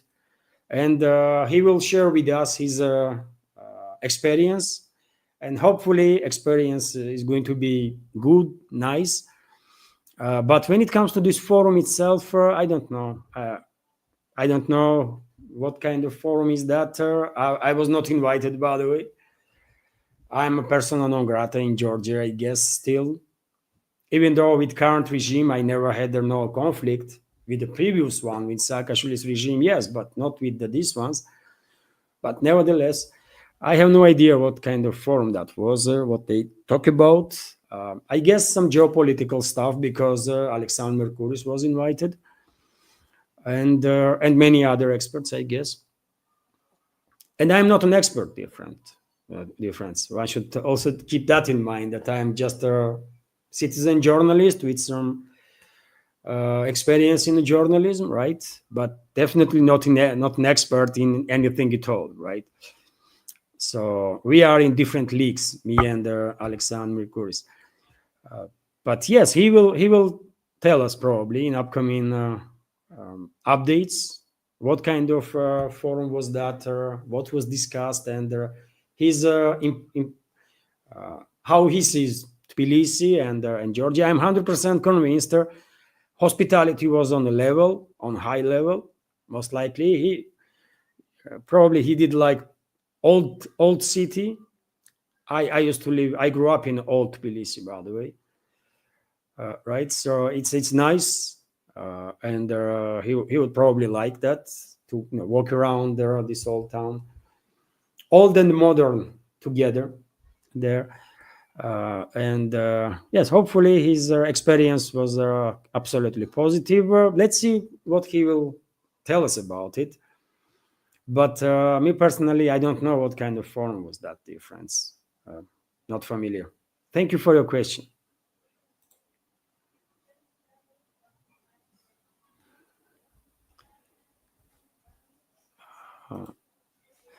Bob Hope is asking Levan, why can't you criticize Putin? The SMO is over 3 years.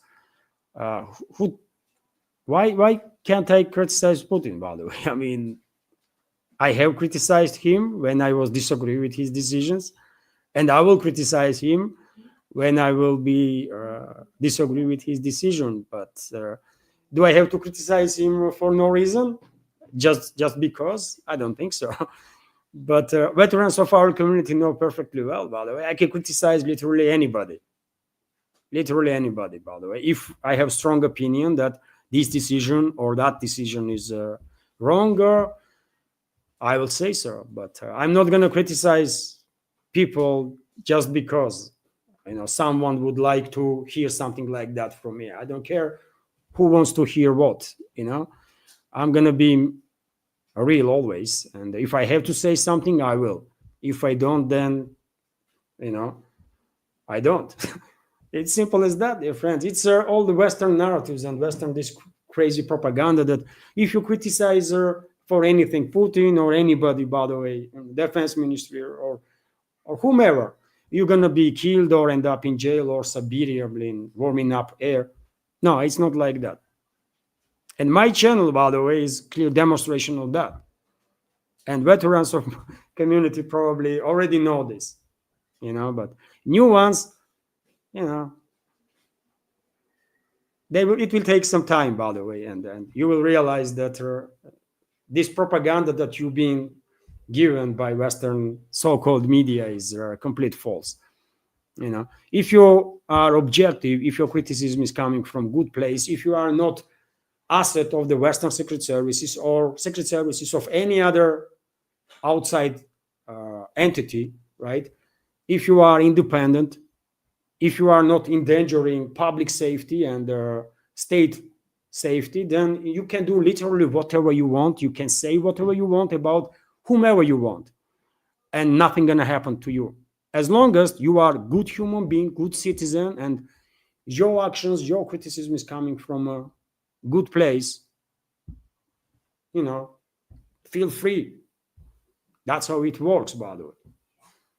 But if you are acting under orders of certain forces, like many did, by the way, and then run away from Russia, then state has every right to protect society from elements like you, right? Because you are endangering stability of the country, you are endangering social fabric, society. So should state just sit there and look how you are jeopardizing safety of the country and the society, social fabric. No, action should be taken, obviously, man. But if you are, really independent, good citizen, criticize whomever you want and how long you want, man. Who cares, right?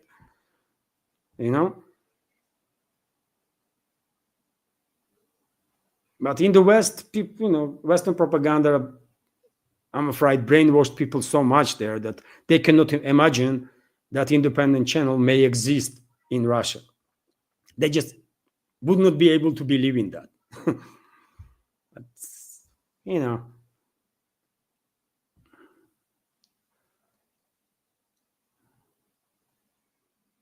dear friends, as I said, it's more than 2 hours now, isn't it? So, sorry if I miss your questions, dear friends, but if I may, I will end this live stream now. It was a good chat, isn't it? We spoke about so many topics, and I'm happy that you are exchanging opinions between, in the chat. That's great to see. Thank you all for your attention, for your support. Have a wonderful day, dear friends, and take care. See you tomorrow. And also, before I go,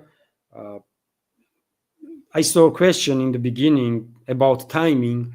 And on Sundays, if it's okay, then I will maintain this community chat on 3 o'clock in the afternoon, Moscow time, or 1500 hours.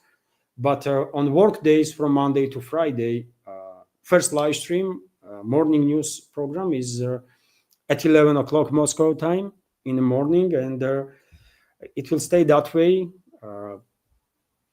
at least for time being. I don't know, because members are getting used to same time, isn't it? And it is always easy, when you know that, well, now it's going to be live stream there, let's check it out, or what is the latest from Moscow. So from Monday to Friday, first live stream 11 o'clock, second live stream, I don't know, it's always going to be probably different times, and on Sundays, community chat at 1500 hours. So for now, let's leave it like that, and let's see how things gonna work out from now on. Okay, dear friends, thank you all once again for your attention, for your support. Have a wonderful day, and take care. See you tomorrow.